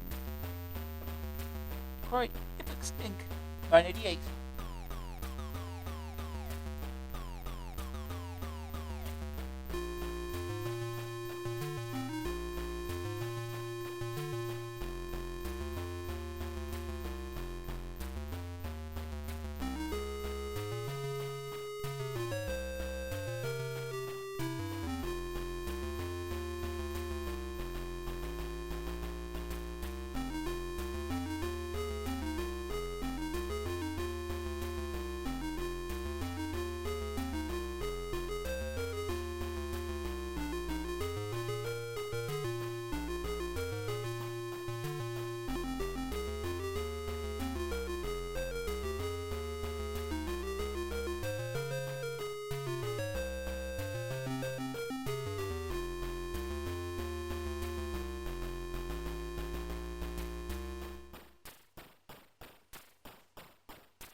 Alright, let's go.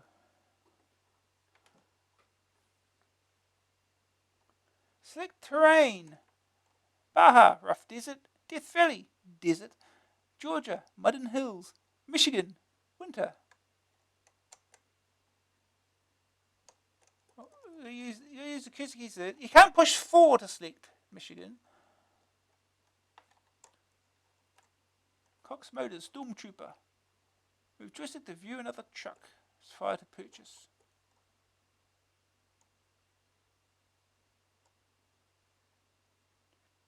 Tarantula.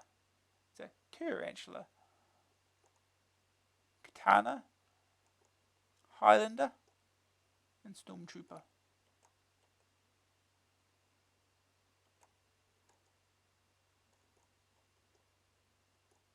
They're all yellow. Why are they all yellow?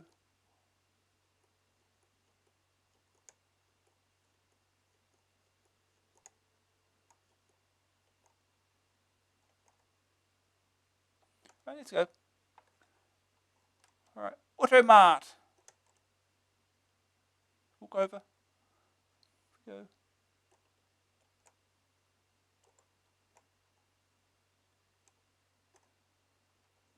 So what are we going to need? Tyres? Probably. How much money have we got? 1,820. 4 tyres to be sure. Flashlight, that sounds important. Mechanic. Do we take the mechanic with us, do we? Just shove him in the boot. Cost us 1,000. Seems expensive. Map, that sounds important too. Spare parts. Just any old random spare parts, apparently. Apparently we can't buy any.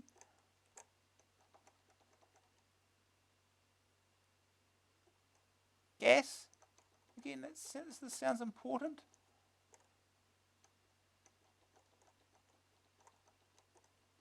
We can't buy anything now. Water. Again, it sounds important. But we can buy oil. Just 2. We're out of wait already.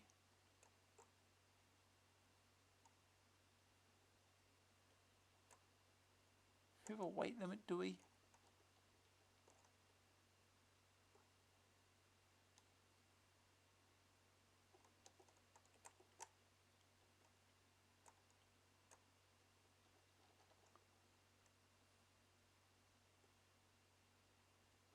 Again, these don't weigh much. Brake fluid. Okay. Oh.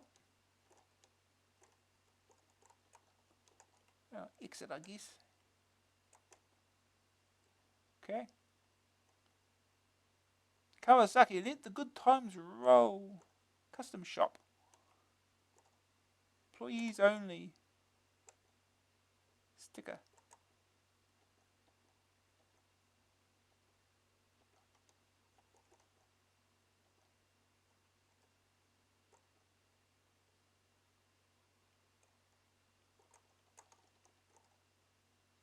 Anything else we can add?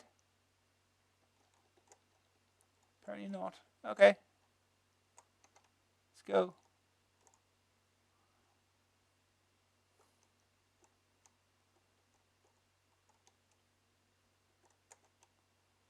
Now where do we go? We just walk off the side here or what? I don't know.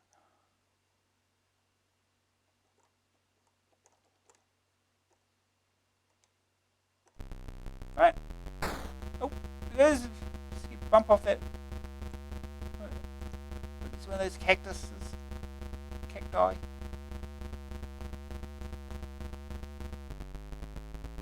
right. Change gears would help. Oh, the water.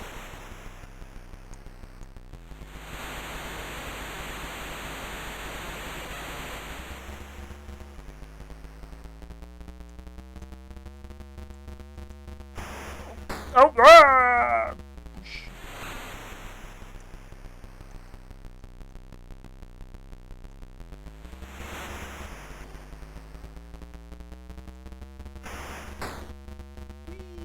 Current position 16th. Ah! This is how off-roading works.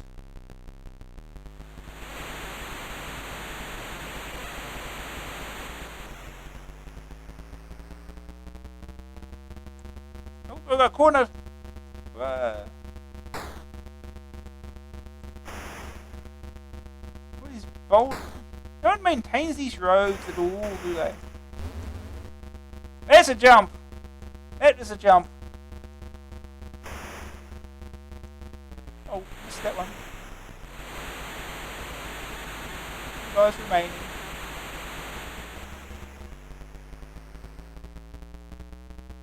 So you haven't hit a cactus yet.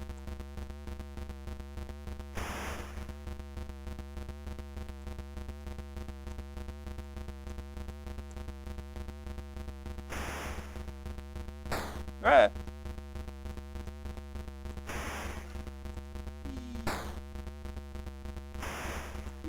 It's above the cactus. We don't want them cactuses.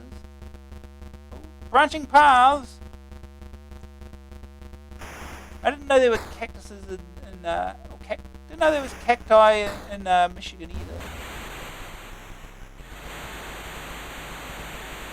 Especially in winter.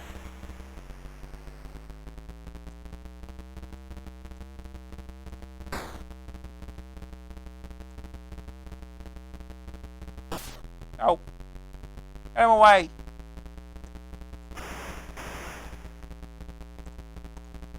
That position is 15th. Whee.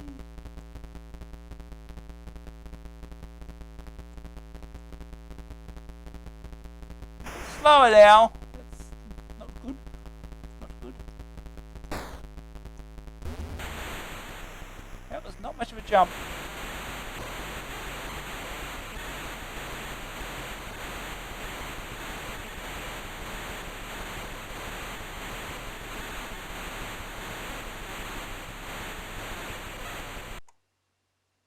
Oh, repair screen. Oh, we have a map.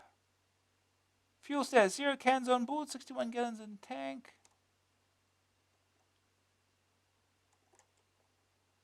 So what's our problem?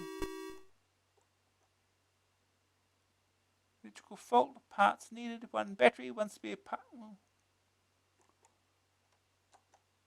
let's fix it.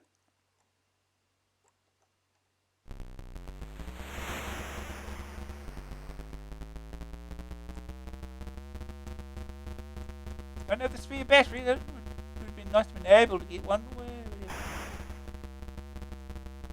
Like you know what's going to fail beforehand, of course.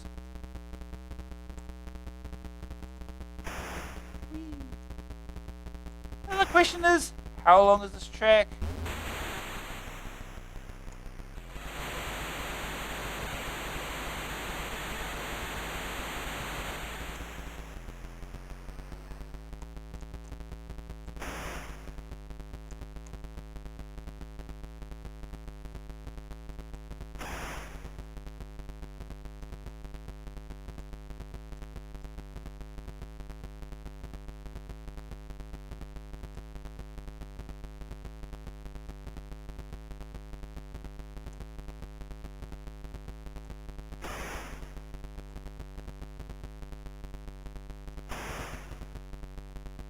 That's not much of a jump.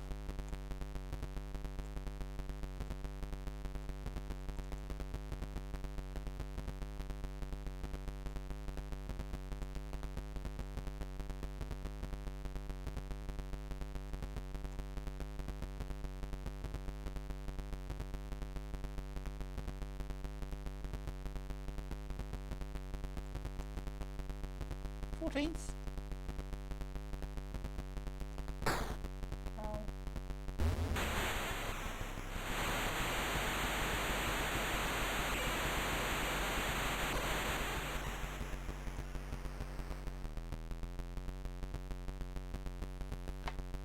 Oh.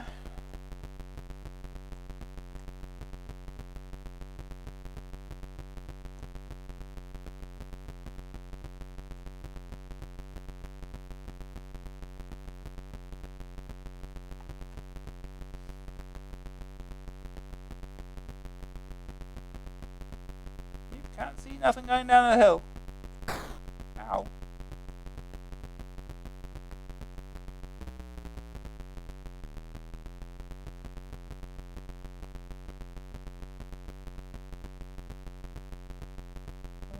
Cacti.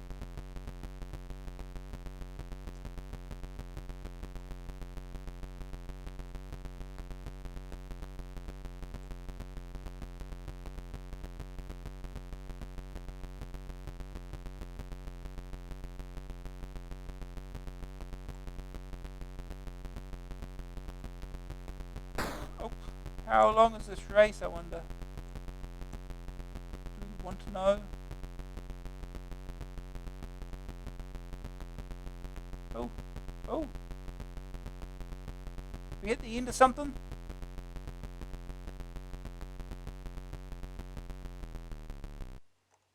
Yay!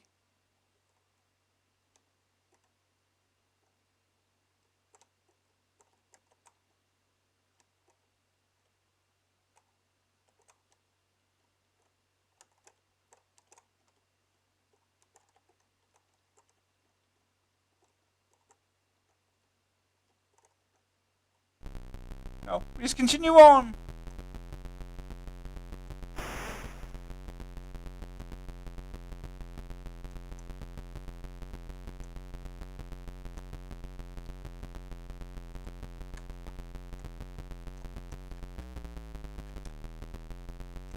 Can we go to repair screens from here?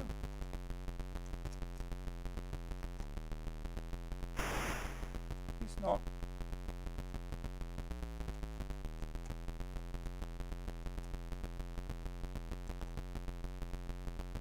Go slow, that's all.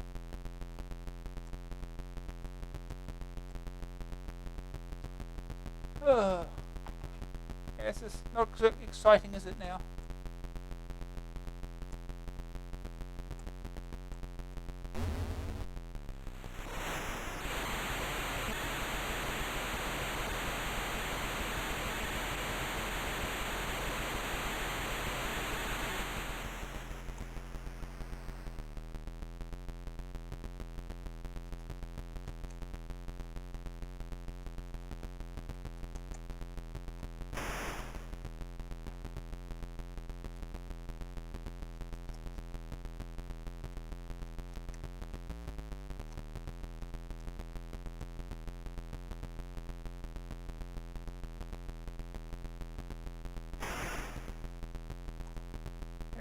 They're going fast here.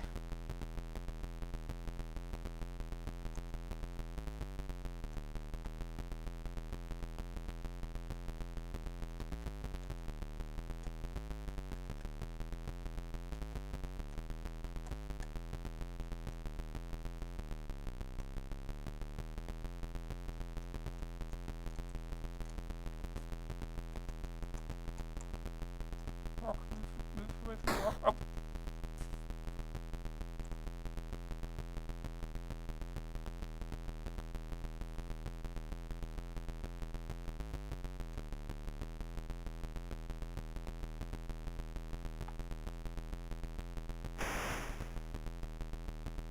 There's one of them cactuses.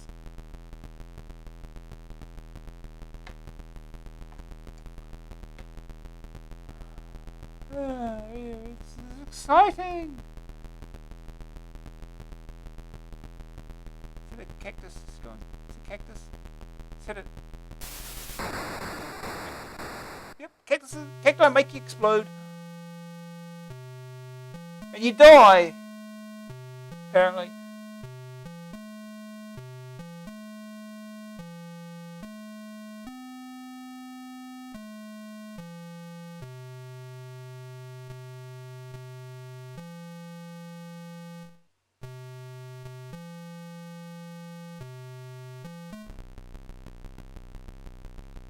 Anyway, I think we get the idea.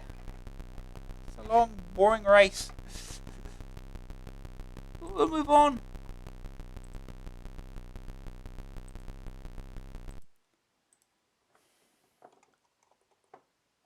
Next game is WEC Le Mans. Ocean, $9.95 cassette, $14.95 disc, joystick or keys. 24 hours of blood, sweat and gears. Grown-up boys and grown-up toys careering around French public roads at breakneck speed. I'm sure that Le Mans is on a racetrack. Fantastically expensive motor cars driven by the racing elite as both driver and machine are pushed to their limits. This is Le Mans, one of the greatest of motor races, and WEC Le Mans, an excellent endurance car game, is worthy to share its illustrious name. There are many racing simulations, good, bad, and outrun, AO30, 37%, and without any doubt at all, WEC Le Mans most definitely falls in a very good class. There's nothing pretentious, no fancy tricks, no chance to wipe out entire armies, no chance to mow down poor defenceless grannies, or anything like that. All you get is a car in a race, no more, no less. But, and it's a big but, a double-decker but in fact, that's all the game requires to make both challenging and good fun. Excellent graphics, reminiscent of what the arcade version of Outrun looked like. Sure. And what CPC offspring should have. Roll the French countryside swiftly past you during the race, accompanied by a low electronic growl for engine noise, and a satisfying thump when you break the slipstream of another car during overtaking. There are all the sundry other effects, such as squirting tyres when you've charged into a corner at reckless speeds, one is entitled to expect from a car simulation, all of which is introduced during loading with one of those charming theme tunes so instantly forgettable they wouldn't even play it at Tesco's. The race is viewed from just behind your car, the track trailing into the distant horizon. The objective of the game is simply to complete one segment of very faithfully recreated circuit in a set number of seconds. This is not as easy as it may sound because the reality of endurance car racing is captured. Bends not being signposted, tire scrub the telltale sign of imminent spin-offs, and other drivers' unpredictable behaviour blocking your racing line or suffering blowouts. The car is controlled in a very simple fashion, as has been the case with arcade racing sims from time to time for 10 years now. There's a grand total of 2 gears to choose from, fast and very fast, and we're talking 137 mph in first. Direction is just left and right with no degree of lock. accelerator and brakes. Never touched the things myself. I'm much fonder of the barriers, being your forward and backwards control. Information about speed, time remaining, and points scored is displayed at the top of the screen. Points? Who cares about points with a chance for them really serious drag racing on the strip? The present gear is illustrated by something resembling a piston in the bottom right corner. The pace is suitably frantic, as any joyride at 200 mph should be.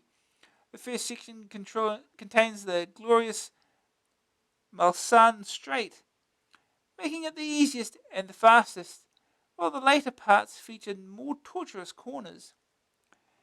The track twisting and turning like a twisty-turny thing. So completion of even one lap is most certainly an achievement, at least until the layout becomes familiar. The game is a great test of driving reflexes, with subtle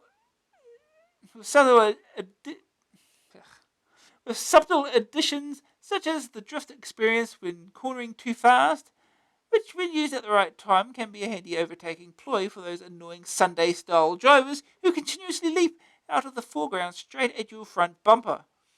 Although it costs you time, the cars being seemingly indestructible, I wonder if those nice programmers at Ocean could have a look at my Fiat. The balletic crashes nearly make failure worthwhile. Well, almost. There are, it must be said, some shortcomings in the game design. Le Mans is a 24-hour race, and yet no nighttime sections are included. And where is the bad weather? Life would be even more fun, but a lot shorter, if you could tailgate in torrential rain or thick fog.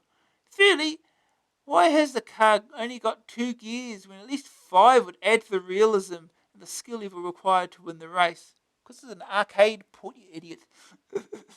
Perhaps the most importantly for the game's longevity is the lack of variety. The only apparent change to your scenarios after completion of a lap is the appearance of more cars and more awkward places. Minor gripes like this aside, WEC Le Mans is a first-rate race game with enough tricky little corners and mad, almost certainly Italian, drivers to keep you going round in circles for days, which I suppose is what the racing games is all about. Its release follows hot on the wheels of the historic British win at this very event, and it's good to be able to get the feel of the circuit at first-ish hand. Oh, the joys of motoring. The throb of the engine, the wind in your helmet, the car wrapped around a lamppost. Are you sure that's right, Ed? First day task score, complete 2 laps. Second opinion. Phew, my joystick hand still aches after playing this one. It's fast, it's good, in fact it's brilliant. Buy it. Green screen. Fine. Nice parking. Yeah. The verdict. Graphics 91%. Smooth, steady and speedy. Road markings almost hypnotic. Soundix 56%. Limited but functional.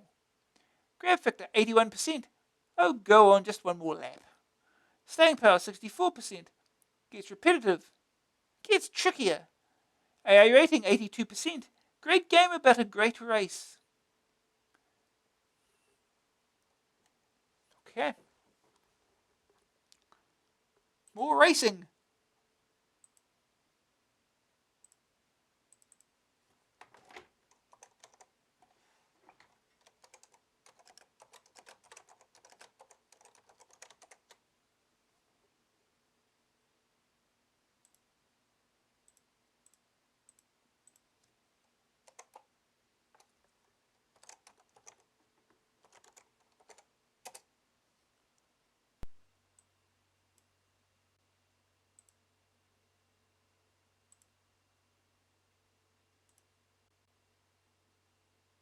Okay.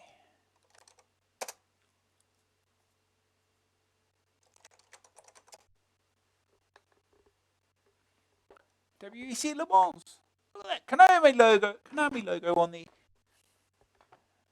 Yeah, I should never forgotten. Fights, Jobby, Blobs, Reb Hemphill, Fitz, Mike Lamb, Buzz, John Dunn. Copyright 1988 Imagine, copyright 1987 Konami.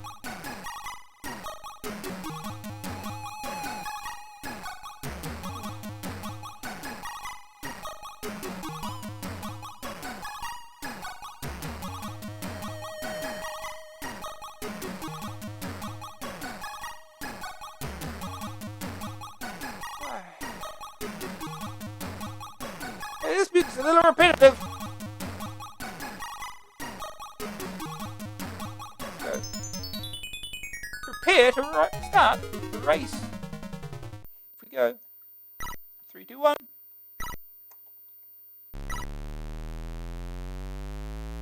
Everyone has been oh no, catching up already.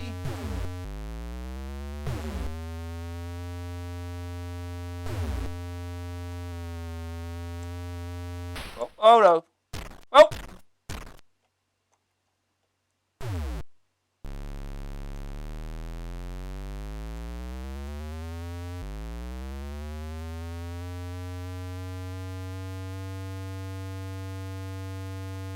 Oh, jeez.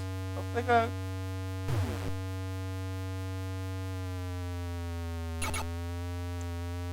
Oh! Yeah. Getting out of the way is not easy.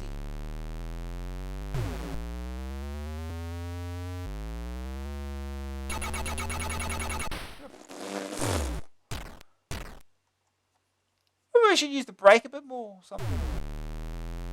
I don't think I'm going to get past the first checkpoint here.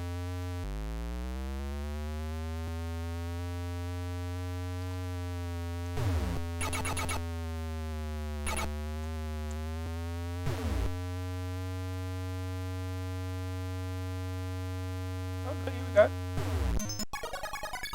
Extended play.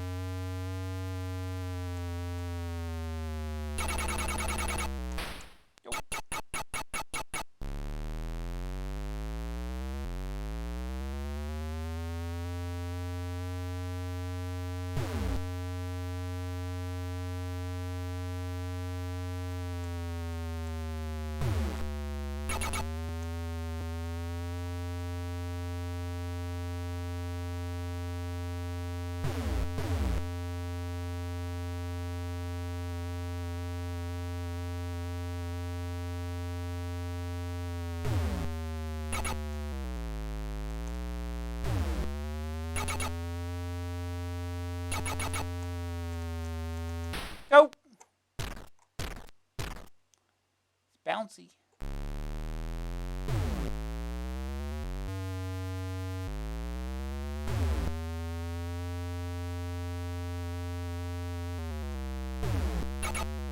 Oh!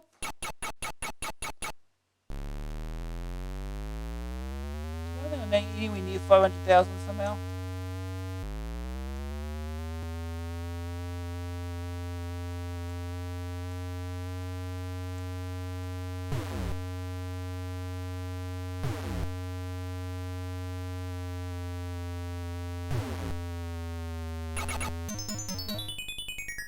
Driver retires from the pit.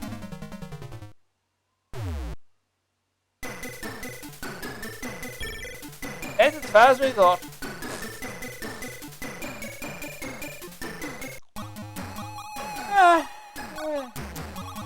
I guess we can try again.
Damn it. Give me some room.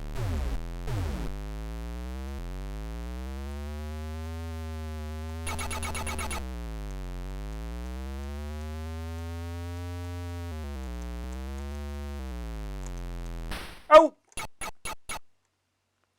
I'm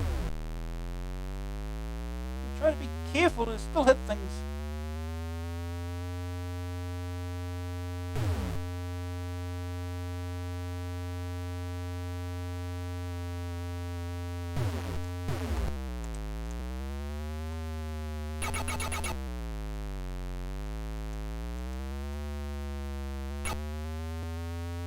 Oh, here we go. Just made it.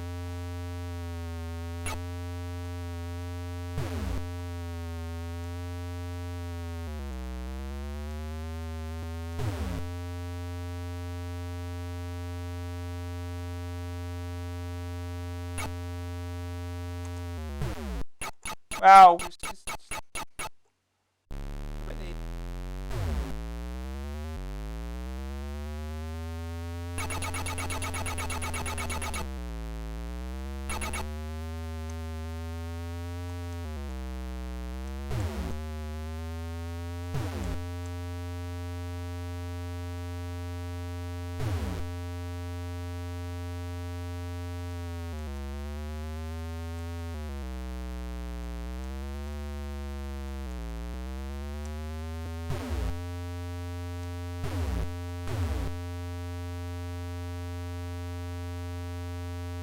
Oh, we had time.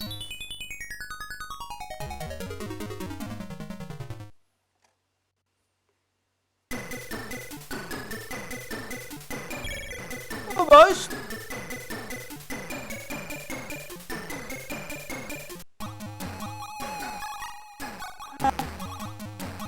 One more attempt.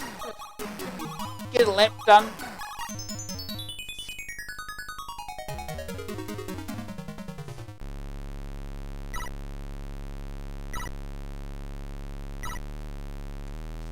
Let's do that.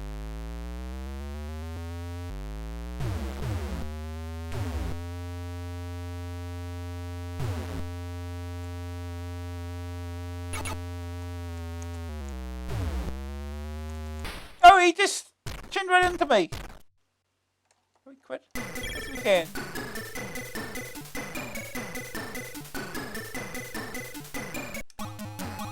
Try again.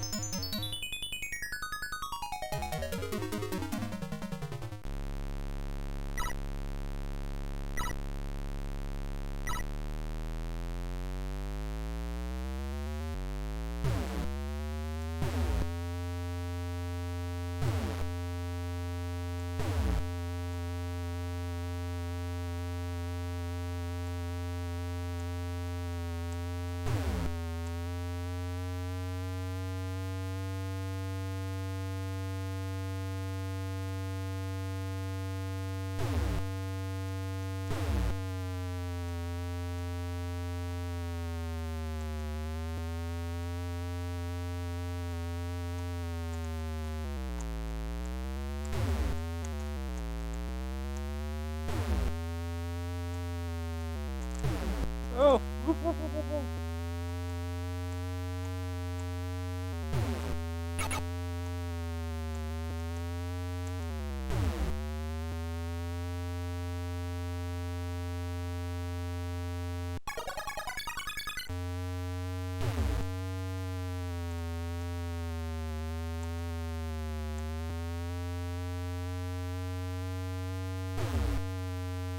Oh, you should be back! What kind of driving is that?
Stay at the middle of the road.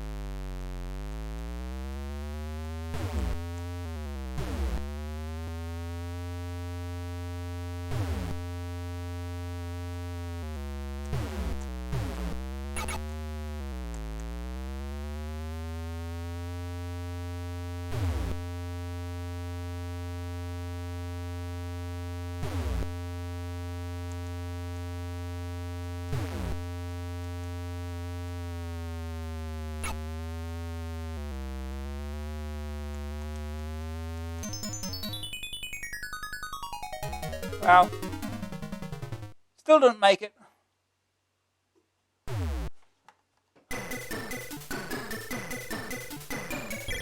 Wow. Just almost.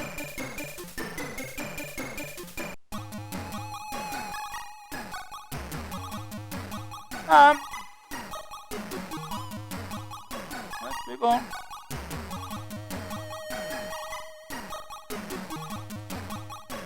Okay. I think that is the last game of this issue. Airborne Ranger. Passing you by. Yeah, that's it. So all the reviews in this issue. All 9 of them. Absolute beginners. Basically, go see the rest of the magazine, of course. I've always wondered what a ghost sub was, but never dared to ask. And pay attention, you're about to find out. Next month, subroutines are called subroutines. Oh no.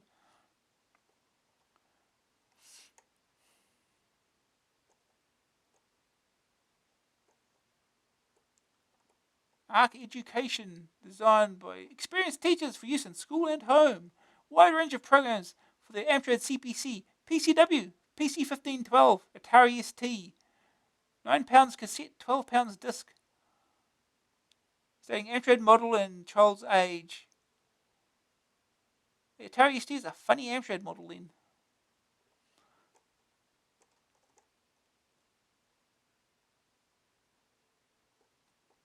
Cheat mode, the Gary Barrett Memorial issue. Regular readers know how highly we rated Electronic Arts Bard's Tale when it first appeared. We reviewed it last September and awarded it the coveted Master Game for a whopping great 90%. But the test of a game's worth is what its players think of it, and you loved it.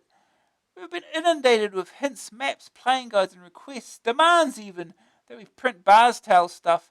So before he left, we forced Gary, who spent more time playing the game in office hours, we might add, than anyone else we know, to tell all.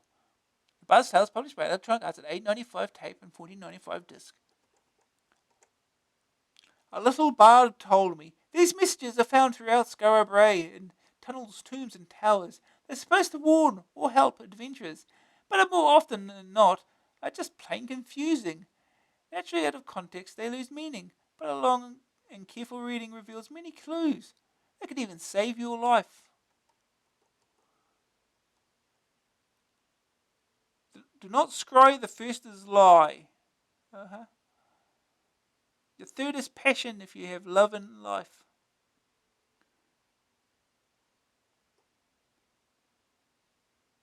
Urkum Desmond Dame.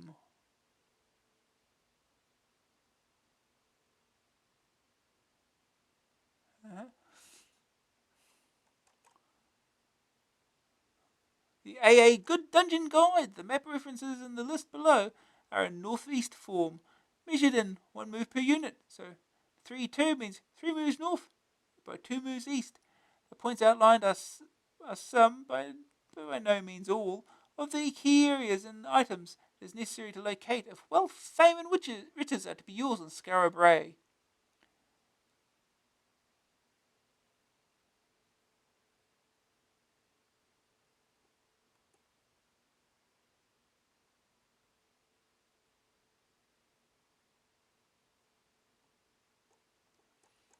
The Bard's Tale Part 4, Gary Barrett's final installment.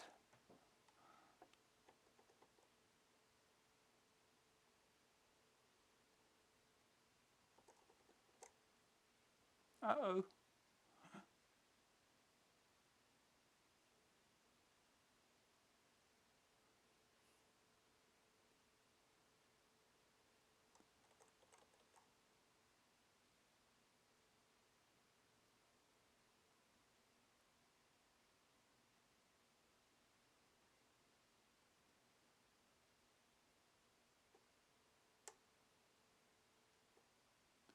All in the mind. One thing that's worth mentioning is the power of the Mind Blade spell. Most spells only affect a single group of opponents, but Mind Blade hits everyone.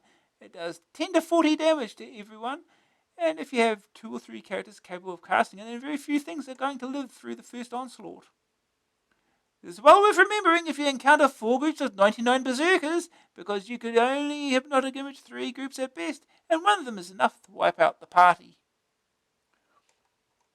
There you go, there are 4 groups of 99 berserkers. Everyone's favourite part of the game.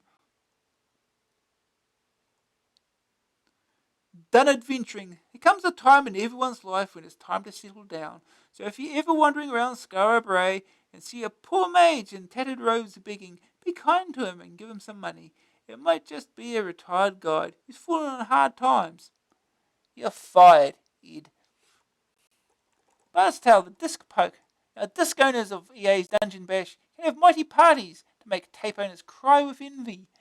No longer will monsters scare you. They'll say, this for a game of soldiers and league it.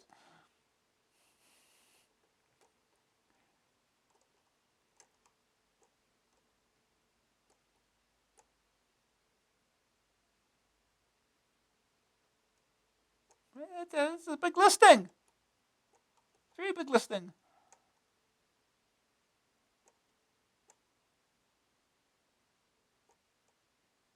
Hey, screw anything else. It's just all Buzztail, this issue, apparently. The Pilgrim. Will you be Adventure of the Year 1989? Get your quills out.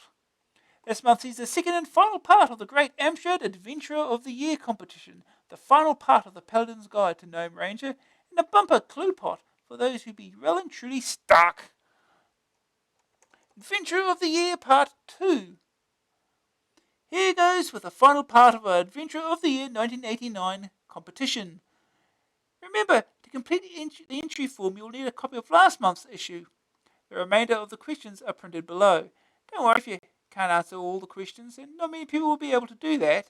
And of those that do, few if any are likely to get them all right. So it's worth entering, even if you can only answer a few, especially if you're sure your answers are correct. Here goes. Spot the shot. Look carefully at these 3 screenshots. Then match each with the correct name. Warlord, Tomb of Koslak, Souls of Darkon.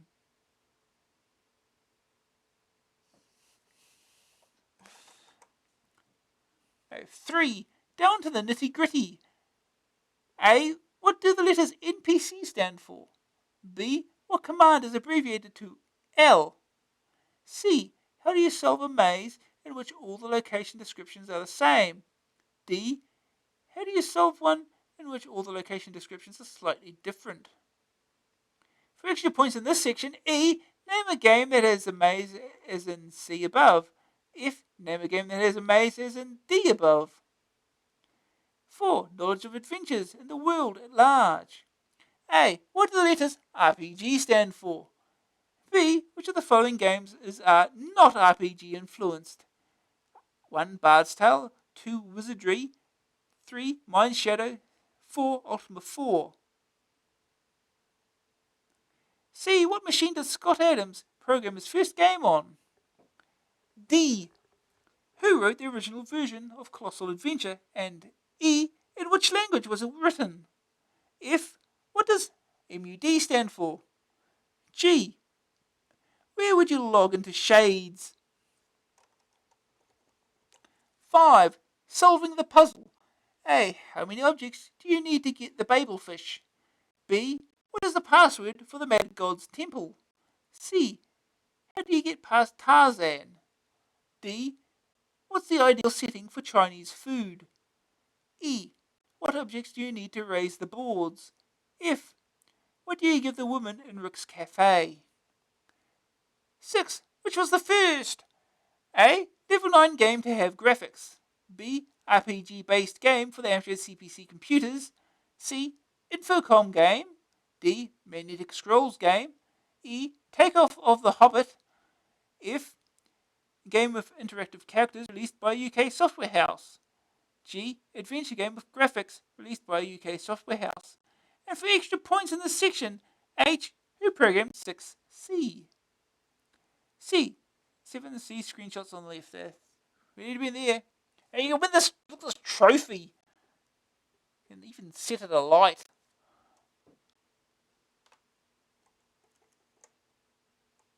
This and the software prize, see overleaf, is what you're fighting for. Ooh. Now all you need to do is to fill in as many answers as you can in this month's and last month's questions on the form below.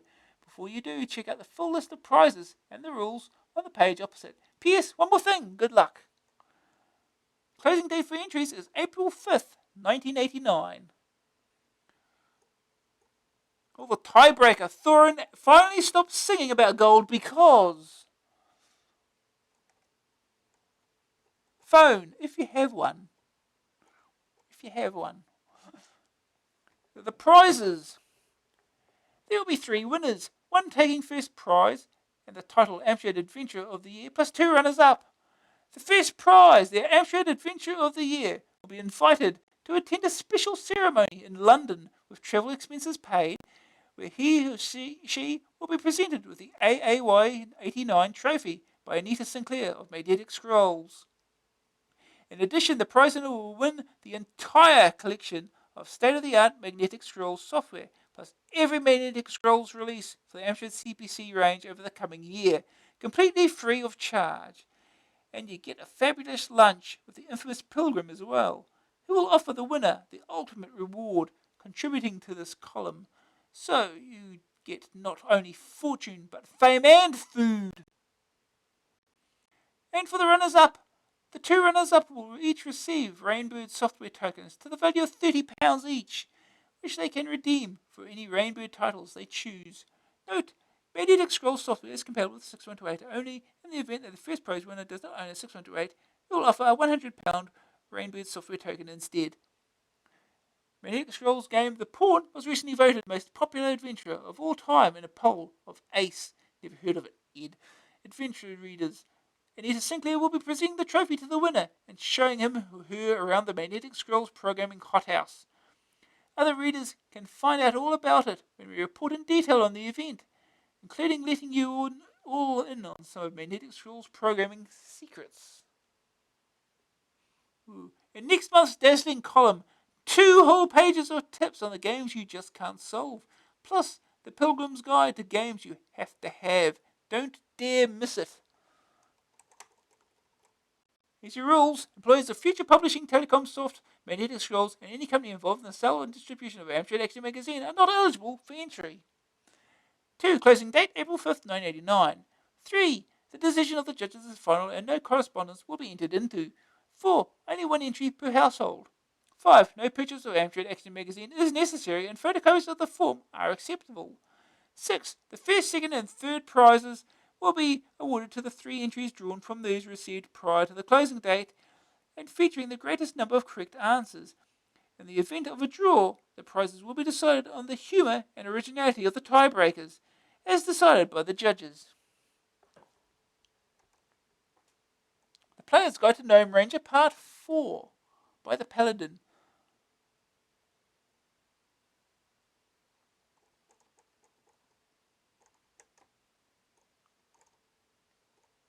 Type-ins. Pat McDonald steams in with more of your brilliant progs.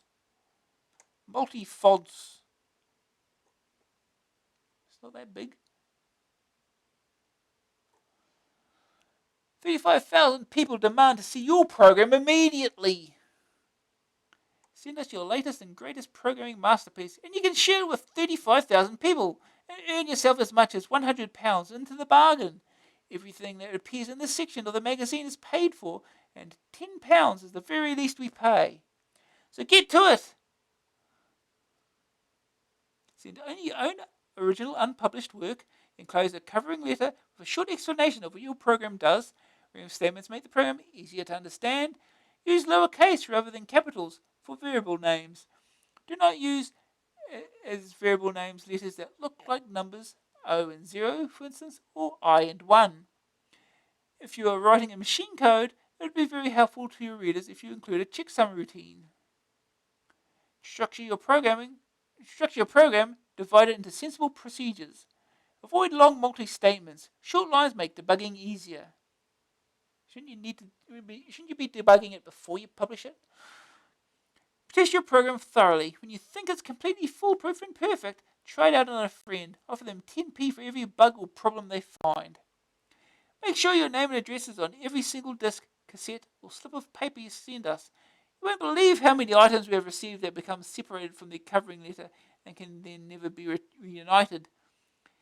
Every so often, we invite a Typins contributor to write something about their program and or themselves, so a phone number and an indication that you'd be interested in this would be useful. After all, we pay extra to allow you to tell us how wonderful your listing is. Hopeless programmers can help too.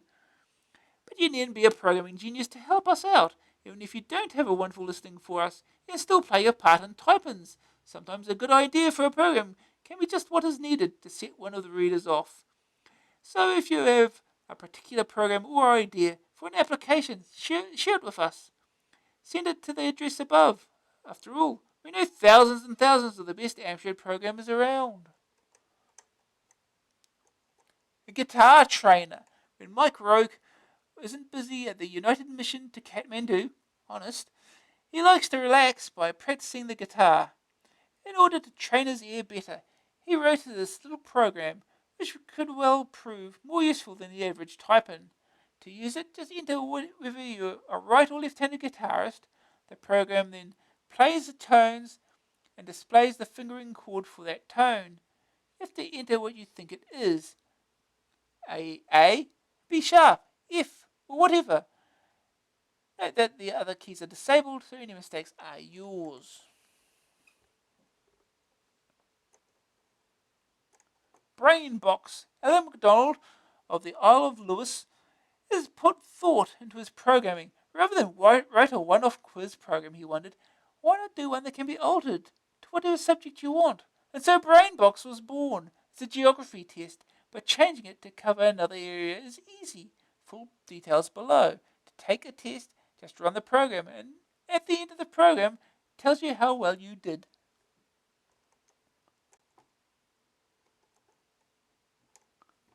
Looks like a long program, is it? Do it yourself. To insert your own data, it is good idea first to make plenty of space for it. So type renum 60,000, 250, 10. This gives you room for about 5,975 additional questions. Yeah, that's enough questions, I'm sure. Sound to light generator. Here's an excellent program for those lucky people who own a RAM music machine, courtesy of Justin Grimley of Armagh. Just plug in the microphone, run the listing below, and you get a colourful display on your monitor or TV in time to the beat of sounds going through the microphone. When using it, adjust the slider control in the interface to find the best trigger point for the effects. Again, short. Near letter quality. This one's from Simon Knights of Sutton Coldfield. If you want to print out letters, etc., you buy a printer. But some printers don't support the NLQ, near letter quality mode, that provides excellent results. That's where near letter quality comes in. Now you can print out files saved onto a tape or disc in a much neater, albeit smaller, font. Two quality settings are available. Number 1 is faster, but number 2 looks better. Alien languages. Here's a couple of logo listings from Vincent Lahef of Mungret. Logo comes free with disk drive systems, so plenty of people should be able to use them. The first program simply draws a face on the screen. The second and shorter listing gives a ticking clock for moving hand. If you'd like more alien language type-ins, let us know, and we'll gladly oblige. This logo is an alien language. Space hockey. Here's an absolute corker of a game listing from David Hay, an Australian. It's a competitive 2-player sports game. You have to score with the ball in your opponent's goal. Diagonal shots are possible, and the ball rebounds if you hit it into the edge of the playing area. To move the characters, one person should use the cursor keys and the other should use the joystick. Pressing the fire button or copy results in the relevant player being teleported back to defend the goal. There you go, look at that graphics. AA Buyer's Guide, Part 1, Vision. Sure this is Part 1? Sure we've had a few of these already. Part 2 sound okay. It's two-part of this one particularly.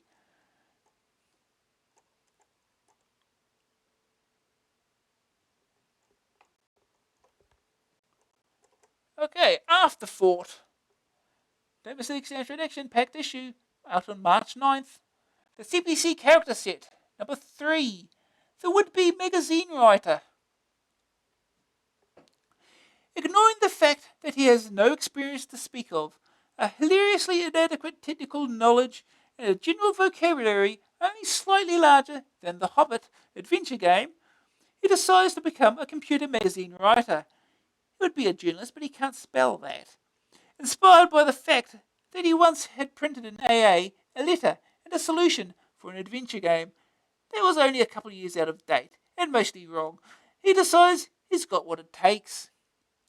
He writes daily at an inordinate length, demanding that action tests be removed and replaced with 14 pages of "You'll never guess what happened to me this month. It was ever so funny."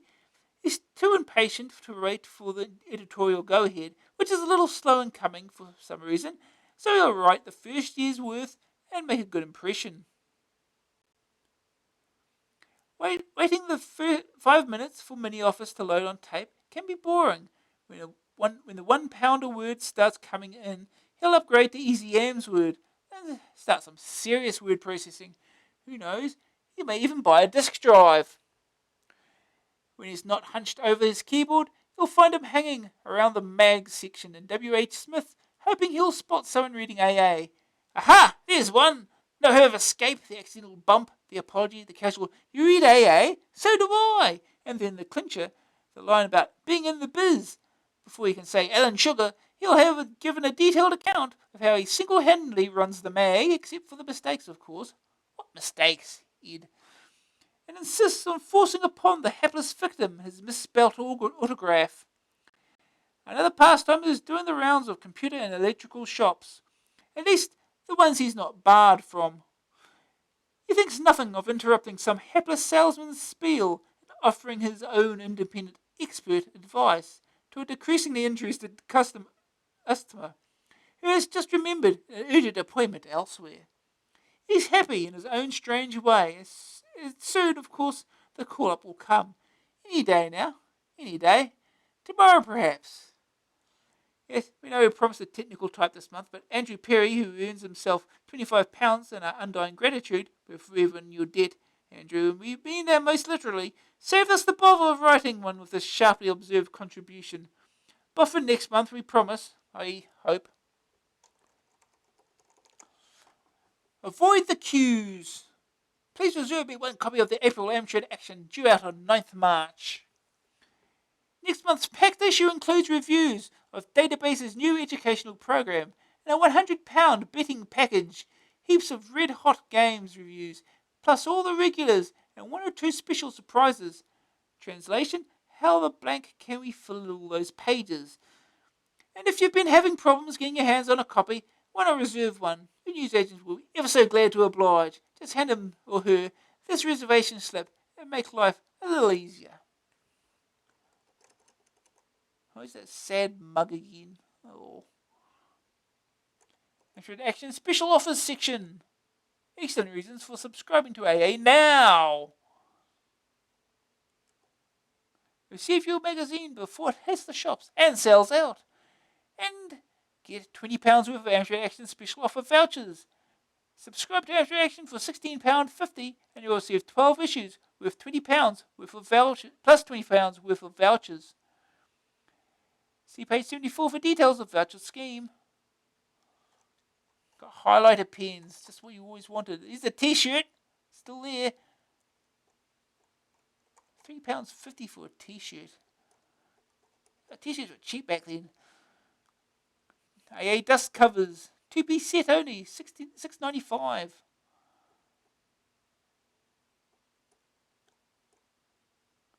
More stuff.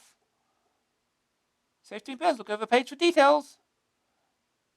WC Le Mans, this is Le Mans. One of the greatest of motor races, and WC Le Mans, an excellent endurance car game, is worthy of its illustrious name. You said that before in the review. It's AA rating, March 89, 82%. Yeah, we just read that. Airborne Ranger. Yeah.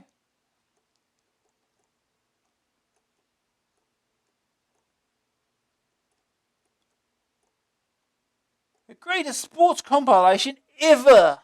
Nothing will ever be better. Game, set, and match 2.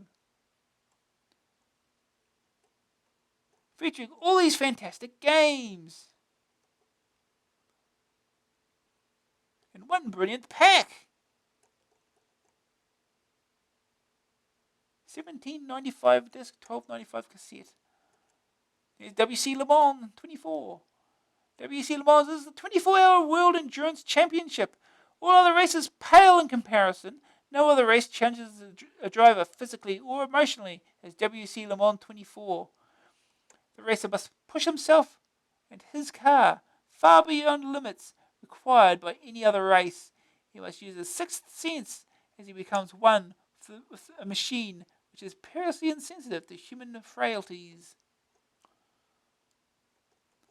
WC Le Mans is not a game, it is the ultimate driving experience. And that's the end of the magazine.